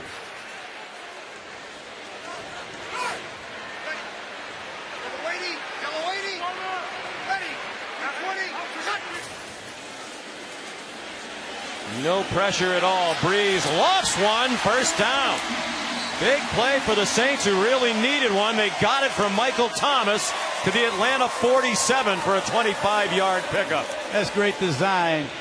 They nudge both pass rushers with tight ends, and it gives Brees enough time to make a pinpoint throw. Nice catch by Thomas, who's really showed up tonight. Second catch of the night for the rookie. His first went for a touchdown. On the draw, Ingram pulled down by Jonathan Babineau at the 44-yard line. We talked to Babineau about this Atlanta team last night, Coach, and he said he's been here a long time, 12 years. This is one of the closest Atlanta teams that he's played on. He said last year wasn't always a lot of camaraderie within the ranks. Well, Coach Quinn brought in the Navy SEALs in the offseason program. They taught him a thing or two about team unity.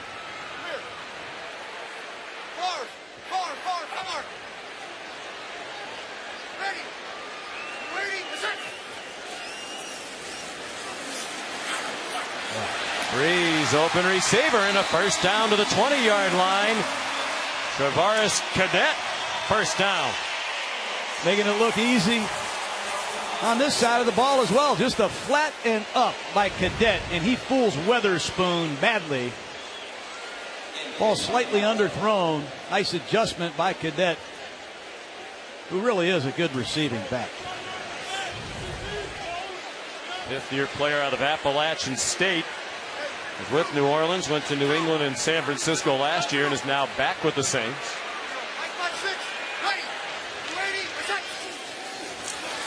On 1st and 10 from the 19, a bullet thrown by Breeze for another first down. Brandon Coleman with great effort at the end of the play. 1st and goal for Sean Payton and New Orleans. Sean Payton and Drew Brees, they're unbelievable. The production that they have had throwing the football together is startling. No matter what the score,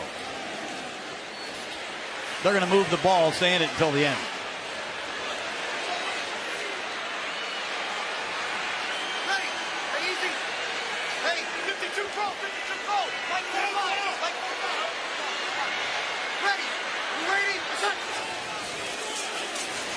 Breeze caught. Was Thomas down? Apparently not. It looked like his knee might have been down when he first caught it. But for now, at least, they'll give him the 2nd and goal. Thomas has no fear. Watch him come inside on this slant route. Physical. North-south finisher. Michael Thomas, who led the Ohio State Buckeyes in receiving 2 straight seasons. A very good second-round pick for New Orleans. It looked like he went down. Back by the 5. Shovel pass to Ingram. And he's dropped for a loss by Vic Beasley. The same play Atlanta scored on with Justin Hardy right before the half, and it did not fool Vic Beasley. Going to fake the toss and flip it to Ingram, and there's Vic Beasley.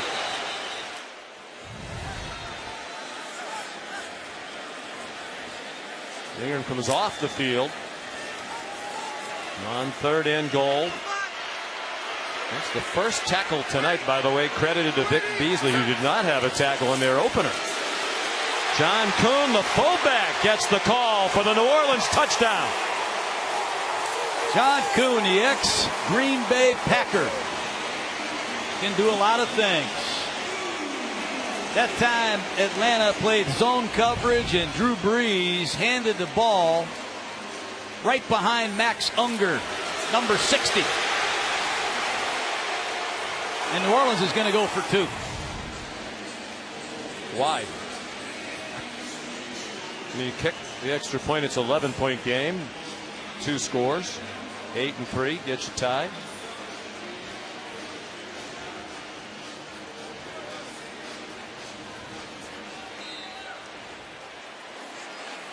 Not so sure Drew Brees thinks Atlanta can stop their offense either.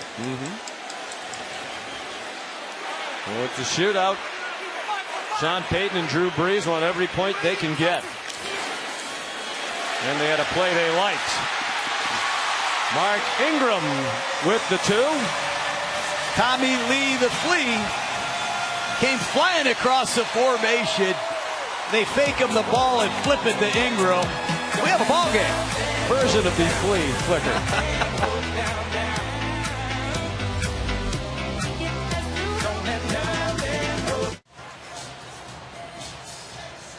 Sean McDonough, John Gruden, Lisa Salters back inside the Mercedes-Benz Superdome. 2 outstanding quarterbacks. Ryan 205 and 2 touchdowns. Breeze 187 and 2 touchdown passes. Will Lutz kicks off. Setting up cover it and try to stop them short of the 25, and they do. Eric Weems dumped at the 21 by Nate Stupar. Monday Night Football continues from New Orleans after this. Well, it is a sensation that is overtaking America. Coach Gruden's formation of the week. What do you have for us this week? I want to teach you a nudge. These wide pass rushers, Dwight Freeney, you have Vic Beasley over here. What Sean Payton does, he'll put a wide receiver or a tight end on each side of the formation, and they'll nudge these pass rushers before they release. Let me show you the video. Look at Freeney on your left. You see Fleener on your right. They're going to nudge these defensive ends before they release, and it helps the tackles pass protect. Sean Payton does a great job against pass rush specialists like Beasley and Freeney. If you're a good speed rusher, they put receivers and tight ends right next to the tackles, and they nudge them. And it drives people crazy. I'd like to nudge you. Matt Ryan, deep handoff. Devontae Freeman, a little bounce to the left. And a tour through the Saints defense all the way to the 42-yard line. Wow, is this young man impressive? This ball's going to rip all the way backside. Watch him press it, cut it back. Stephon Anthony, number 50, overruns it. And here he comes again. His 10th carry of the night. That's good for 3 more. He's up to 86 yards rushing. What a tandem Freeman and Coleman are. And watch Matt Ryan in this no-huddle offense. He is wearing New Orleans out. Trying to score a touchdown for the 6th consecutive possession. Ooh, not a great throw, but a nice catch on a ball behind Taylor Gabriel. Wasn't touched down, so he spun forward for about 3 more to the 36-yard line. Just too easy.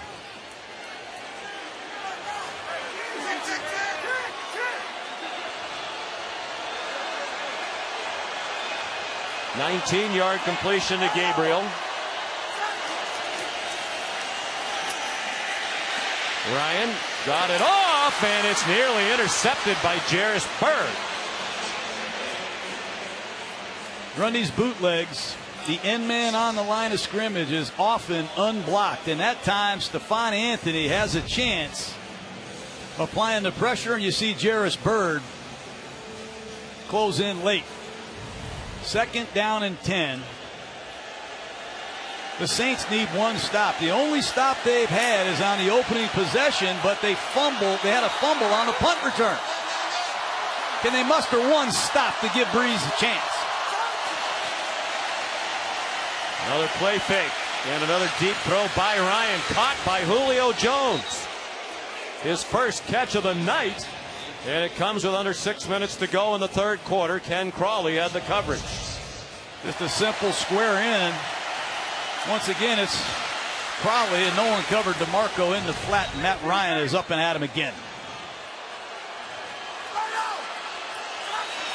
16-yard gain. Toss to Coleman. He delivers a stiff arm and goes out of bounds near the 10. He's chased across the boundary by James Laurinaitis. They're going to mark it back at the 11. It looks to be a yard short of the 1st down. I love having a fullback that you can put in the game to block the edge and be a big part of these play action passes. Nice work by Patrick DeMarco at fullback.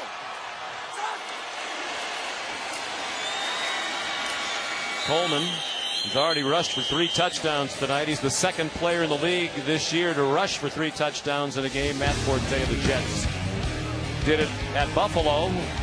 The quarterbacks tonight, Matt Ryan's thrown for 240 and Drew Brees for 187. That's 42 straight games with 200 yards plus passing for Matt Ryan, the longest current streak in the NFL and the 3rd longest in the history of the league. Dan Fouts 45 in a row in the early 80s. Drew Brees 43 straight games of 200 plus, 2011 to 13. New Orleans had an early 7-0 lead. They had momentum. They muffed a punt. The game has changed. They've offered little resistance to this Atlanta offense. Devontae Freeman down to the 6-yard line. Simet Abali made the tackle for New Orleans. The Falcons trying to put it in the end zone for the 6th consecutive drive. The last team to score a touchdown, 6 straight possessions on offense. The New England Patriots against the Bills in 2012. They continue to line up Freeman as a wide receiver. They motion him back into the backfield to give Matt Ryan a man or zone read. 2nd and goal, Atlanta leading by 10. Ryan, the keeper. And he's down to the 3-yard line. They are running the zone read with Matt Ryan. I'll bet that's the first time he's ever kept the ball in his 31 years on the planet on a zone read. Read the end man on the line of scrimmage, and if he closes, you keep it. I don't want Matt Ryan getting hit by Craig Robertson personally. With everything else that's worked so well, why would you run the risk of him getting blasted? I don't know. Otherwise, been a masterful night of play calling by Kyle Shanahan, and work at the line of scrimmage by the 9-year veteran Matt Ryan. 3rd down and goal. 4-man rush. Ryan throws too high for the tight end Jacob Tamme with Craig Robertson in coverage. And here comes Matt Bryant in the field goal unit for Atlanta. And it's a big stop by the Saints defense. Matt Bryant, I go way back with Bryant, 41 years old. Been around the league. He kicked with Sean Payton as a New York Giant. He helped us a lot in Tampa Bay, and he's become a very good Atlanta Falcon. 21-yard field goal, his first attempt of the night, and it is good. And the lead is 13 for the Falcons with 2:58 to go in the 3rd quarter in New Orleans. I was 2 days from my 16th birthday when we evacuated. At that point, no one knew if we could ever go back home. When we returned home to rebuild, there was a banner hanging from the Superdome with the date for the Monday Night Football game. That night, the city felt alive again.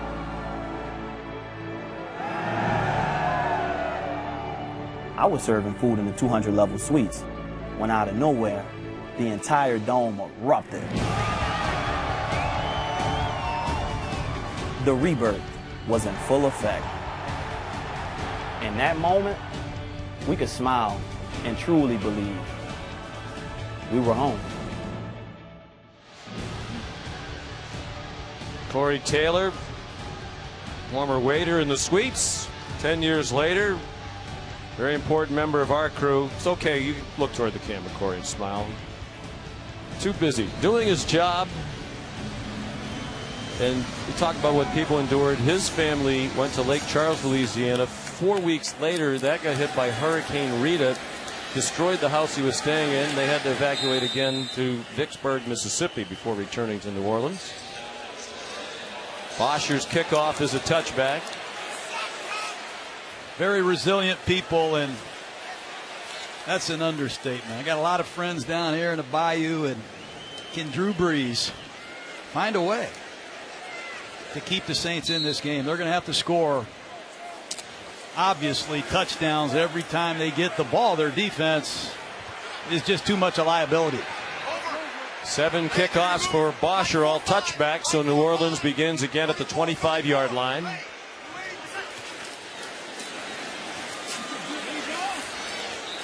Two-yard gain for Ingram. This Kamal Ishmael, who has played the last 2 weeks at the strong safety position, he'll hit you. He had 15 tackles last week, I counted, against the Oakland Raiders, and 9 of them I could feel in my dark film room. This guy will smash you. More of a box safety than he is a coverage safety, but the combination of Ishmael and their first-round pick, Neal, gives them 2 good safeties. Dan Quinn raved about both of them yesterday.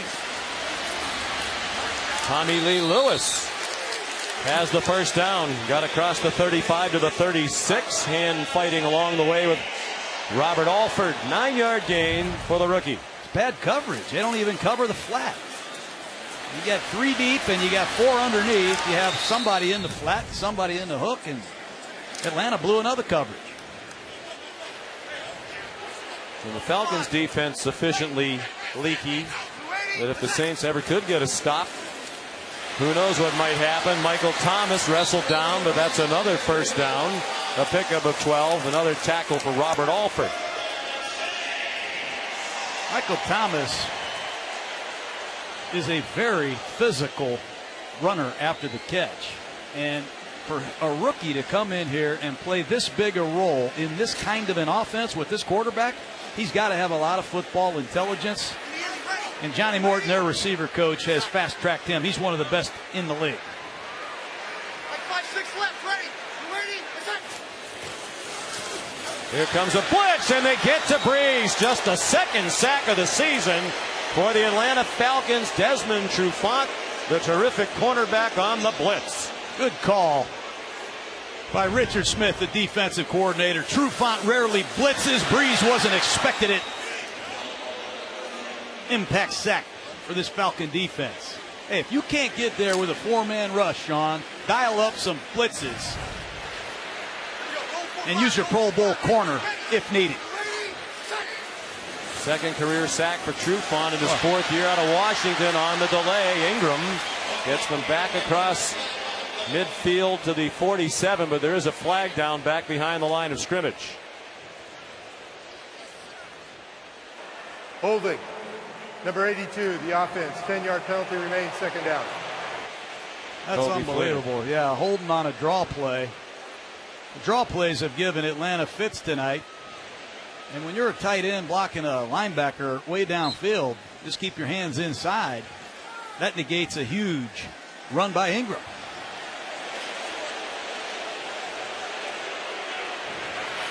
The ball back to the 38-yard line. They need to reach the Atlanta 41.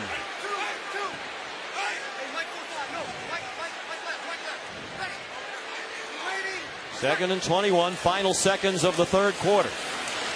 Over the middle. Catch made by Brandon Coleman. He gets yanked down by Robert Alford. That'll likely be the end of the third quarter.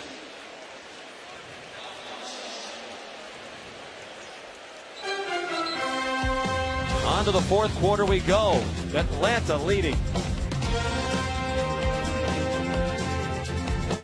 On to the fourth quarter we go in New Orleans, where Drew Brees in his 11th season with the Saints.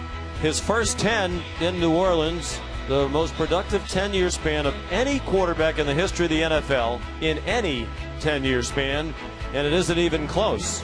His 6,276 passes, way more than Brett Favre's 5,500 plus.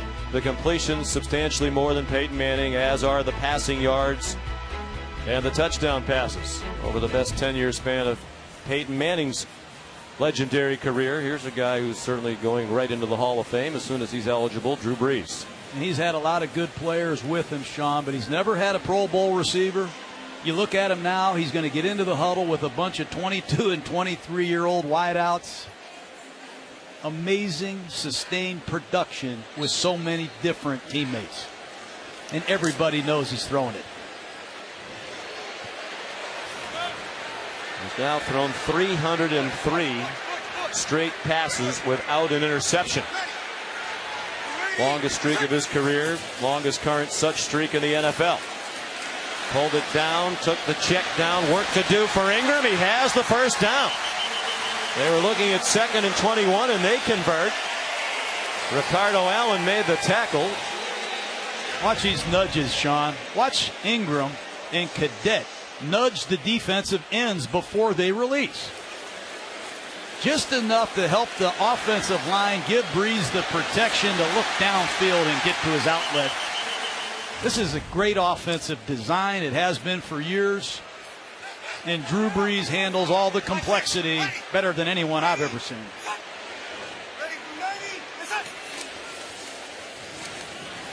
After the fake toss to Ingram, the deep ball caught. Tommy Lee Lewis down at the 10-yard line. Tommy Lee the Flea. Doesn't matter. You got Drew Brees. Who cares? They're going to bring somebody across the formation. They're going to sell a toss. And look at Tommy Lee the Flea off this play action. Put it in gear on this deep cross. It's a beautiful throw. And if you practice every day and work hard with Drew Brees, he'll cut it loose and give you chances to make plays. He's done it his whole career. Into the offseason as well. He brings the receivers out to San Diego, where he lives in the offseason. Oh, boy. And there is the interception, and it's Deion Jones, the New Orleans native who grew up here and had never been in the dome prior to tonight. He's in the dome, and he's in the end zone.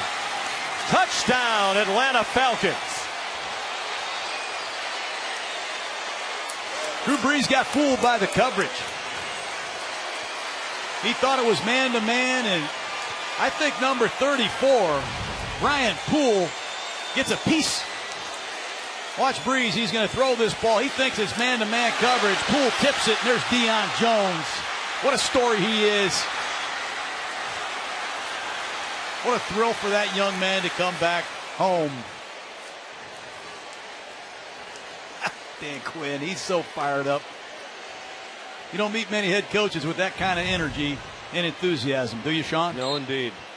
And it has been passed over to his team. So honest, he said, I did a poor job of building team camaraderie last year. You mentioned it, John. That's the reason he brought in some Navy SEALs in April to put them through some team building exercises. Matt Bryant adds the extra points. What a night for Deion Jones with his parents and many friends in attendance.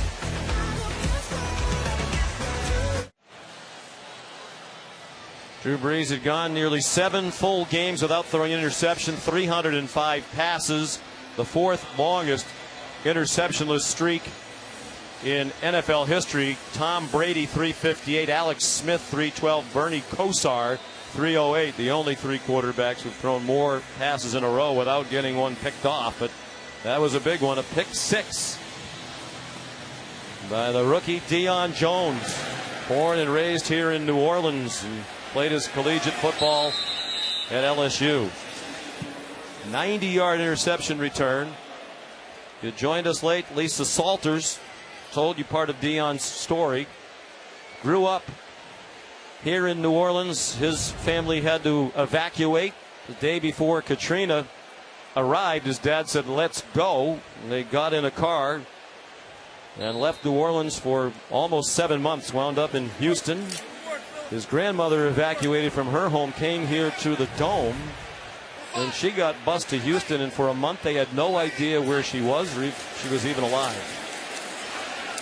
He grew up a Saints fan but never came to a game in here, had not been in here until tonight. His parents are here. His dad works in air conditioning and his mother manages a local sandwich shop. How proud must they be right now? Very proud, and rightfully so. He had to get a lot of tickets. Got a lot of friends back here, and that's awesome. We asked him yesterday how many people do you have time, and he just laughed. He didn't even know. He saw a section full of his admirers there tonight. Young man who wasn't even a starter at LSU until last year. When you show up at your pro date, Sean, and you're on 4.38, gets people's attention. And Drew Brees in a no-huddle offense, it's the only thing to do.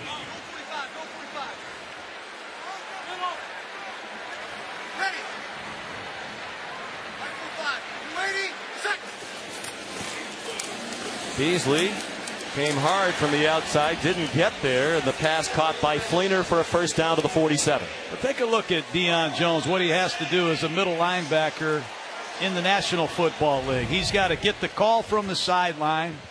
He's got to communicate it, and then he's got to execute it. And it's not all perfect. He's a work in progress, but look at him out there now. He's got to communicate the strength of the formation, get his teammates lined up, and then deal with Drew Brees.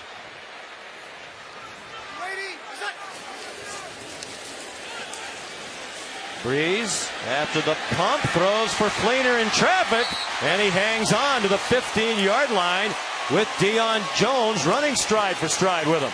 Same play they threw right before the first half. It's that old-fashioned triple seam, and you can't throw it any more accurately. He looks off the free safety and throws the ball perfectly to Fleener, who makes a beautiful catch against Deion Jones way down the field. What a catch by Fleener. And perhaps he is emerging tonight. He'd been a bit of a disappointment through the first 2 games with 6 catches tonight.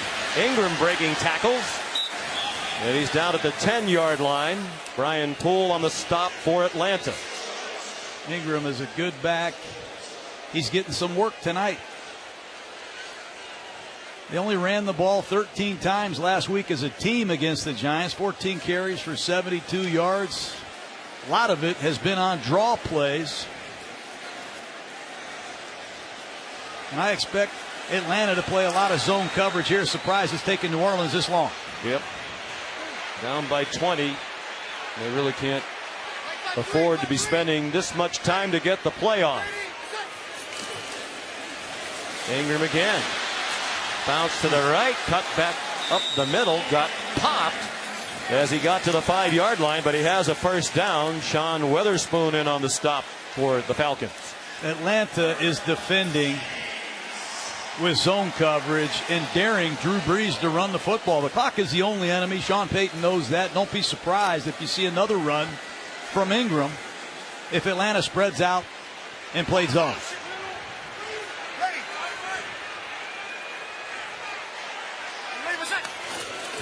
Ingram went to the left. They really had 3 defenders out there to cover 4 receivers, and it's a touchdown. You can see the Falcons waving at each other that they needed another man to go to their right. They didn't get over there in time. And another touchdown pass for Drew Brees. Throw a quick screen. You got 3 receivers as lead blockers.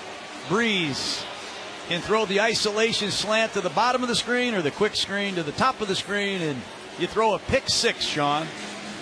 And you come out there with your offense and take it right down the field again. I call that football character. That's a great drive by this Saints offense, led by Drew Brees. 7 plays, 75 yards. Exactly 10 minutes to go. And the extra point by Will Lutz makes it a 13-point game.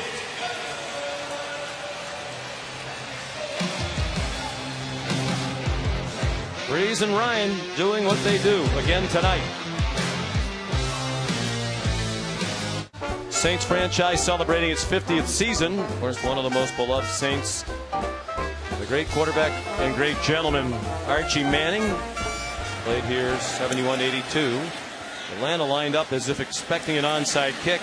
Will Lutz kicked it deep, and Justin Hardy took a knee. The Falcons have scored on 6 straight drives. Can they do it again as Ryan comes back out?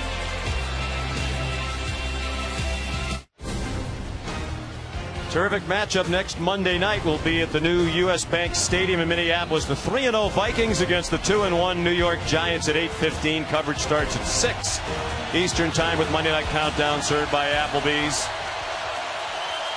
Catch all the action on ESPN, streaming live on Watch ESPN. 10 minutes to go. Falcons ball.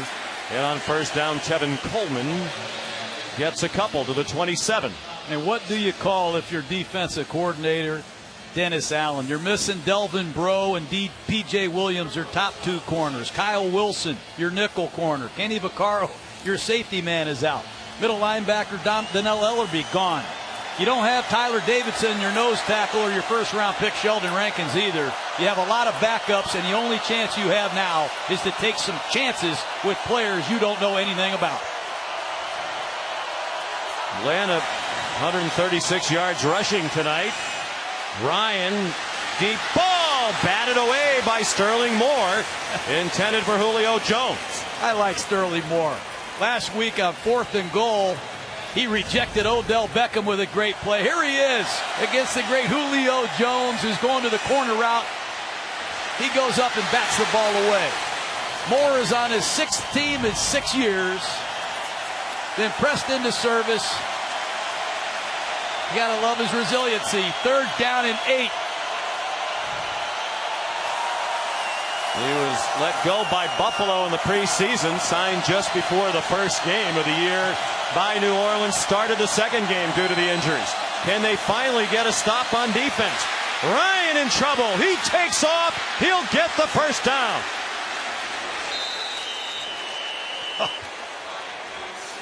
That's a backbreaker. Once again, Matt Ryan scrambling for the first down. You're going to see the pressure coming. It's picked up. Ryan puts the ball down, and off he goes. That's the 2nd first down for Matt Ryan today with his legs. And that one is a backbreaker. 18-yard gain.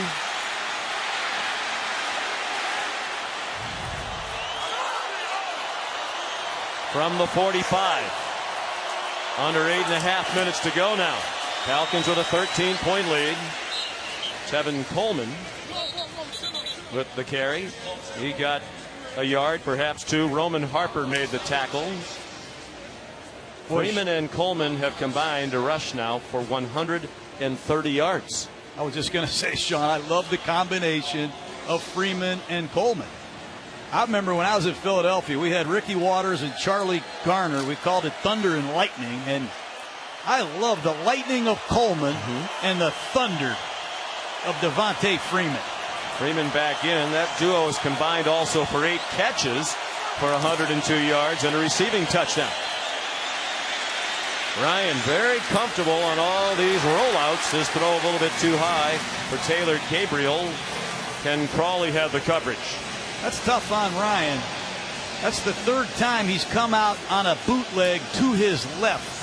And when you're a right-handed quarterback, these can be tough throws into tight windows. Sets up another 3rd down and long. Dennis Allen blitzed the last time. I recommend a blitz again. This defensive line just can't seem to get there without some help. Falcons 5 out of 9 on 3rd down. It feels like they converted every one of those tonight. Showing all-out blitz. They blitz and they get there. Ryan sent to the deck back at the 38-yard line. Nick Fairley led the way. The only thing to do when you can't get there with 4, bring some more. 2 linebackers. You see Harper and Laurinaitis in the A gaps.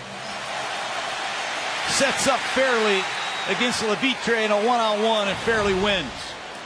His first sack as a Saint, 15th career sack. Bosher under pressure got the punt off.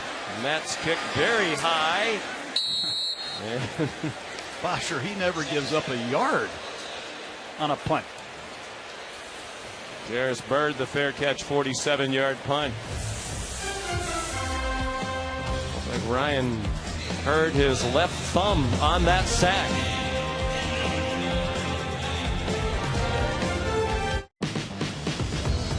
On Saturday, players, parents, coaches from 5 local high school teams got an opportunity to attend a football clinic at the Saints practice facility led by our own coach John Gruden. At the end of the clinic, coach addressed participants, made donations to each of those individual high school programs, and I know you were really impressed that Sean Payton stepped up and matched the donation.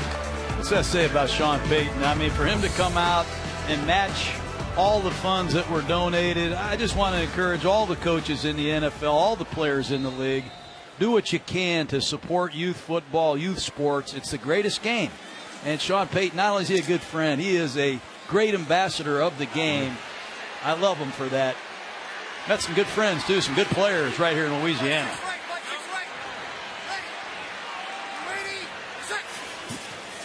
Breeze on target. Is it a catch? Michael Thomas, yes. 9-yard gain. So the Saints defense finally got a stop after the Falcons had scored on 6 straight possessions. And now New Orleans could make it a 1-possession game if they could drive down and punch it into the end zone. Mike by 6. Mike by 6. Mike by 6. Hey. Mike by 6 right. Ready. 6.5 to go. Breeze throws, and it's another interception. Robert Alford with the pick.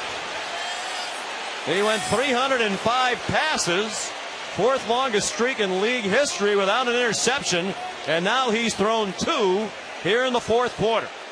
Alford baited Breeze into throwing that. Just a hitch route to the outside, and Alford looked like he was playing off coverage, and he drove to make a great play. I think that ball's incomplete. Yeah, I think that one's going to come back. We will review the previous play. He didn't possess it. Juggle and it hits the ground. You never know on these instant replays. But that's incomplete. Seemed to be pretty clearly so. Great effort by Alford, but couldn't hang on. And this will likely be overturned. While they take a look at it, we'll step aside with 6:24 to go in New Orleans.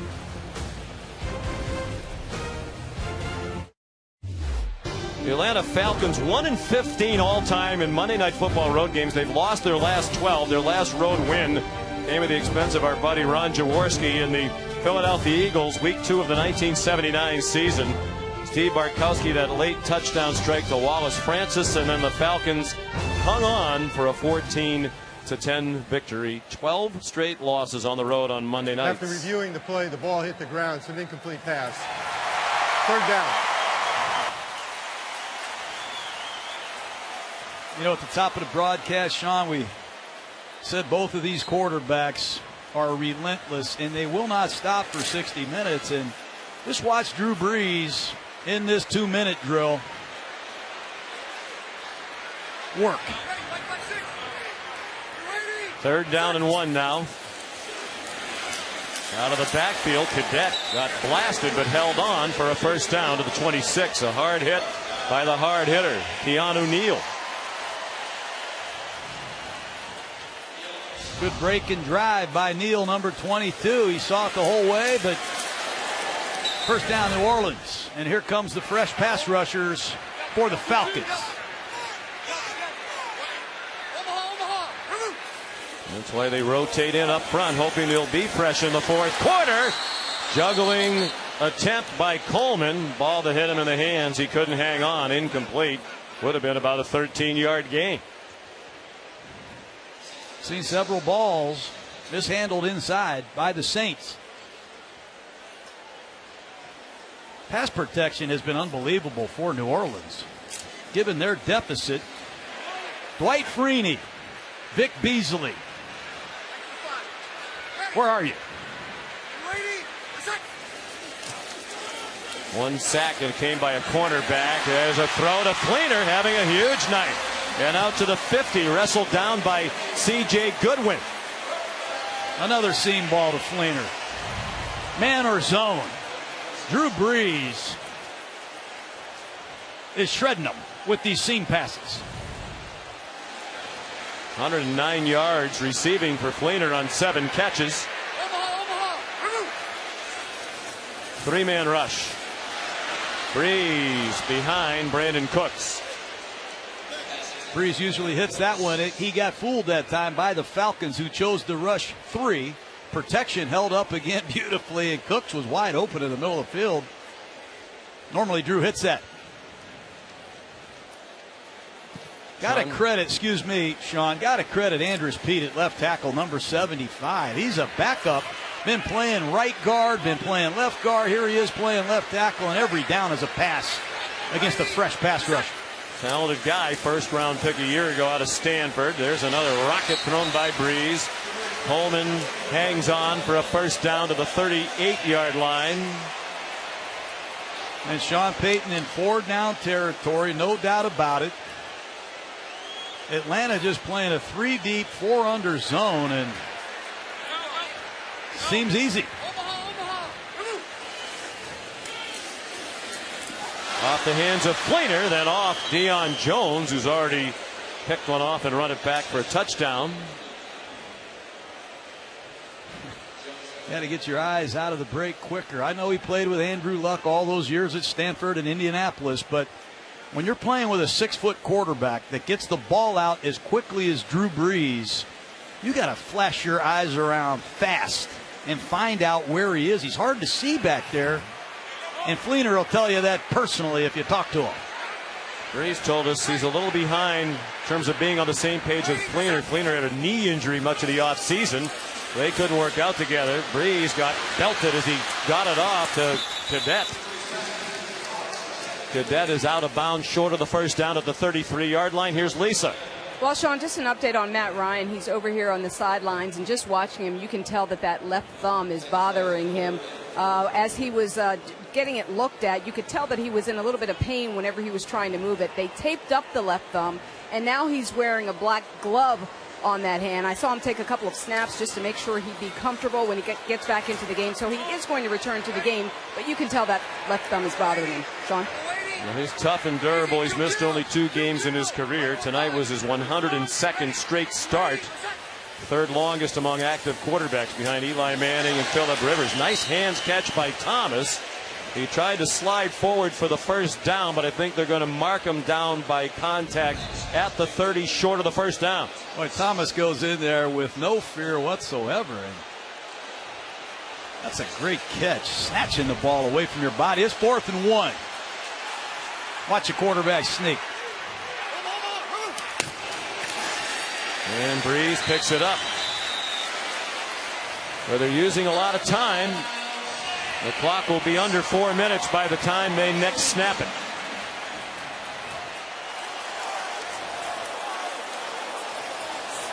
Drew Brees in the huddle for a reason. He wants to get to his best play selection possible, but he's got to hurry.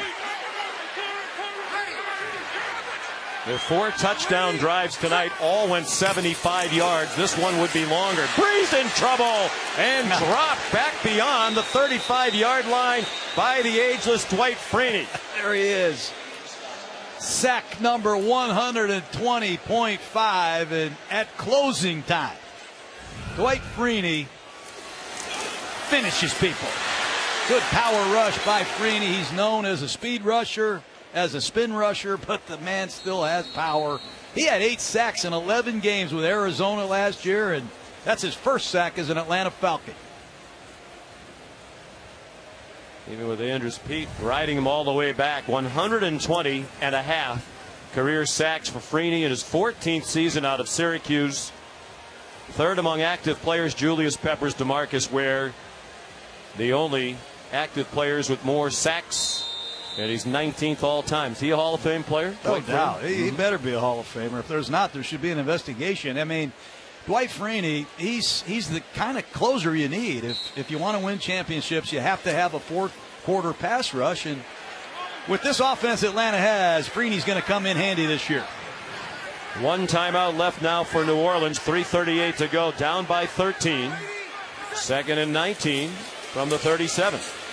13th play of the drive. Cadet dropped for a loss by Brian Poole, another rookie out of Florida for the Falcons secondary. That's what the coverage looks like.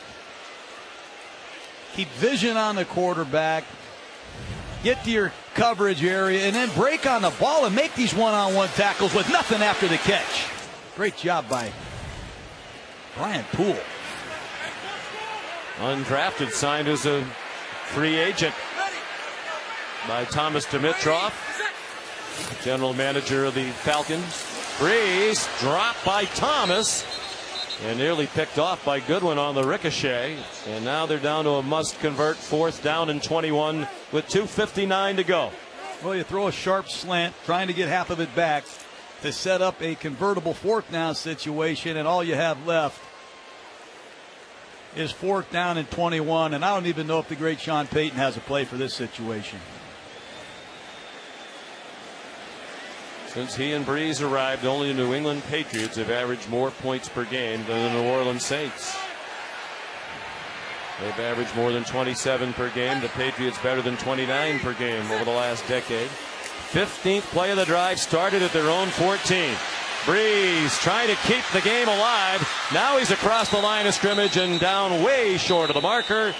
And the Atlanta Falcons take over on downs, and it's New Orleans native Deion Jones who put this one for probably in the win column for his team, the Atlanta Falcons.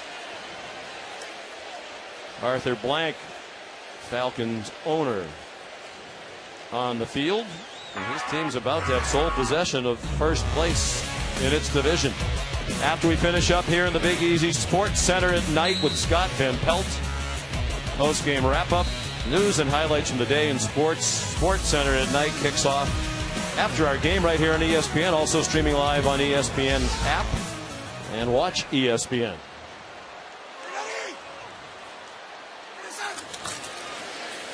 Devontae Freeman behind the fullback. Patrick DeMarco. Oh, wow. Reverses his field. Now Matt Ryan thought about blocking, and I don't know if he decided that wasn't a good idea, if he just stumbled and fell. But he got out of the way. I think he stumbled and fell. He saw Nick Fairley coming at him. I think he said, you know what, this isn't smart. Watch this ball cut all the way back, and Matt Ryan's going to find himself one-on-one with Nick Fairley. Right here. No, I'm not going to do that. And then Freeman alertly went down to stay in bounds. Look at Matt Ryan. No, he went to Boston College. He's smart. He's a smart man. Yeah, his eyes got a little big when he saw the 308-pounder Fairley coming at him. 2-minute warning. And the Falcons on the verge of ending their 12-game road losing streak on Monday nights. Well, we noted earlier Dan Quinn in his second year with the Falcons started the night with a 1-6 record against his divisional opponents, and the one win was a big surprise. Week 16 last year over Carolina was the only regular season loss last season for the Panthers. And he said it was a point of emphasis with the players in the offseason. As a matter of fact, they spent time in their various mini camps running plays of their division teams. They'll say, okay, we're going to run a bunch of Tampa Bay stuff now. We're going to run a bunch of Carolina stuff now to put them in the mindset that they need to be ultra prepared for these games. And they have a huge game this Sunday in Atlanta. I'd like to get a ticket for that one. Carolina coming to Atlanta. The Panthers 1-2 coming off a very ugly loss yesterday. And that crowd will be rocking in Atlanta. Falcons got a tough slate coming up, Sean, these next 3 weeks. They really, really do. And that game last week in Oakland was an important win. They're going to have sole possession of the lead in the division. Freeman off to the races. One man to beat, and it's Bird who went down to the ground. Slowed him up enough to allow Sterling Moore to get back there. First and goal for Atlanta. And a huge night for Devontae Freeman, the third-year man out of Florida State. Yeah, just a cutback run, and once again, Jarris Bird in the middle of the field is a liability for New Orleans. Beautiful open field running by Freeman. His feet are always alive, and he showed a great stiff arm. He's caught the ball. He's a legitimate Pro Bowl back. 48-yard run, the longest of his career. Freeman up to 153 yards rushing on just 13 carries. He gets it again and gets nothing. Stopped at the line of scrimmage. Bird up from his safety spot to help on the play. And Nick Fairley made the tackle. Freeman had over 100 yards last year here at the Superdome, and tonight, running, receiving, he has been outstanding. Saints have a long way to go, Sean, on defense. They need some healthy bodies in the worst way at all 3 levels of their defense.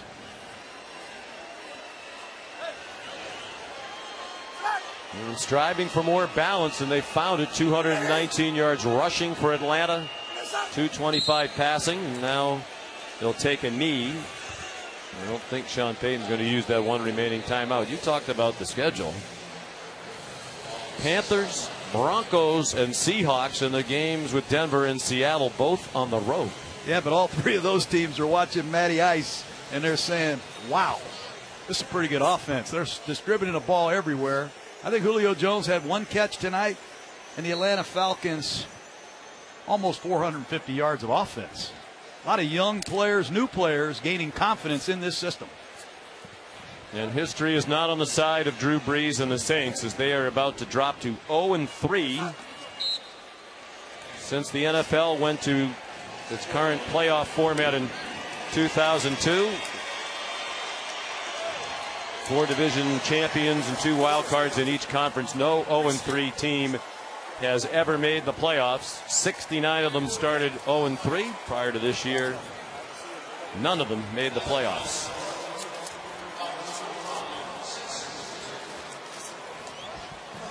First win on the road on Monday night since 1979 after 12 straight losses.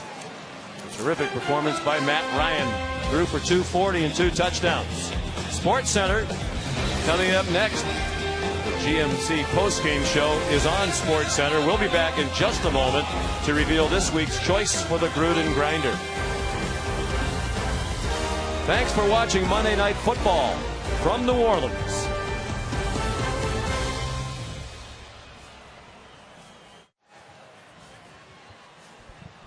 Final score tonight here at the Mercedes-Benz Superdome, Atlanta 45 and New Orleans 32.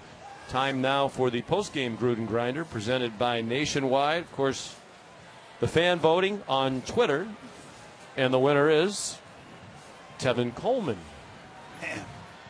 You like that choice? Yeah, I do like Tevin Coleman. 3 touchdowns, but I got to go with Devontae Freeman, the other halfback. I call him Thunder Coleman is lightning, but when you watch Freeman run for over 10 yards a carry, he caught 5 passes.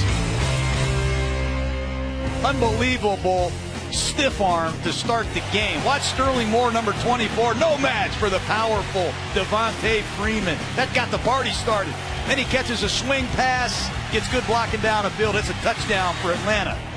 And then just some of these off-tackle runs. He presses it. Open field running is outstanding. And then late in the game, he finishes it with a beautiful cutback run. And once again, Jarris Byrd in the middle of the field has no chance. Devontae Freeman, Tevin Coleman. It could have been a combination Gruden grinder platter, but I was really impressed with Freeman more than anybody. Well, can you do that? I mean, they really have become a tandem. Can you give it to both of them, or is that against the Gruden grinder rules? That's against the rules. You'll learn that later in the season. We're learning as we go. Great night for both of them, and an important win for Atlanta, now alone in first place in the NFC South. Stay tuned for the GMC postgame on SportsCenter. That's coming up in just a matter of moments. And be sure to be with us next Monday night from Minneapolis when we watch the 3-0 Minnesota Vikings play host to the New York Giants. So long, everybody, from New Orleans.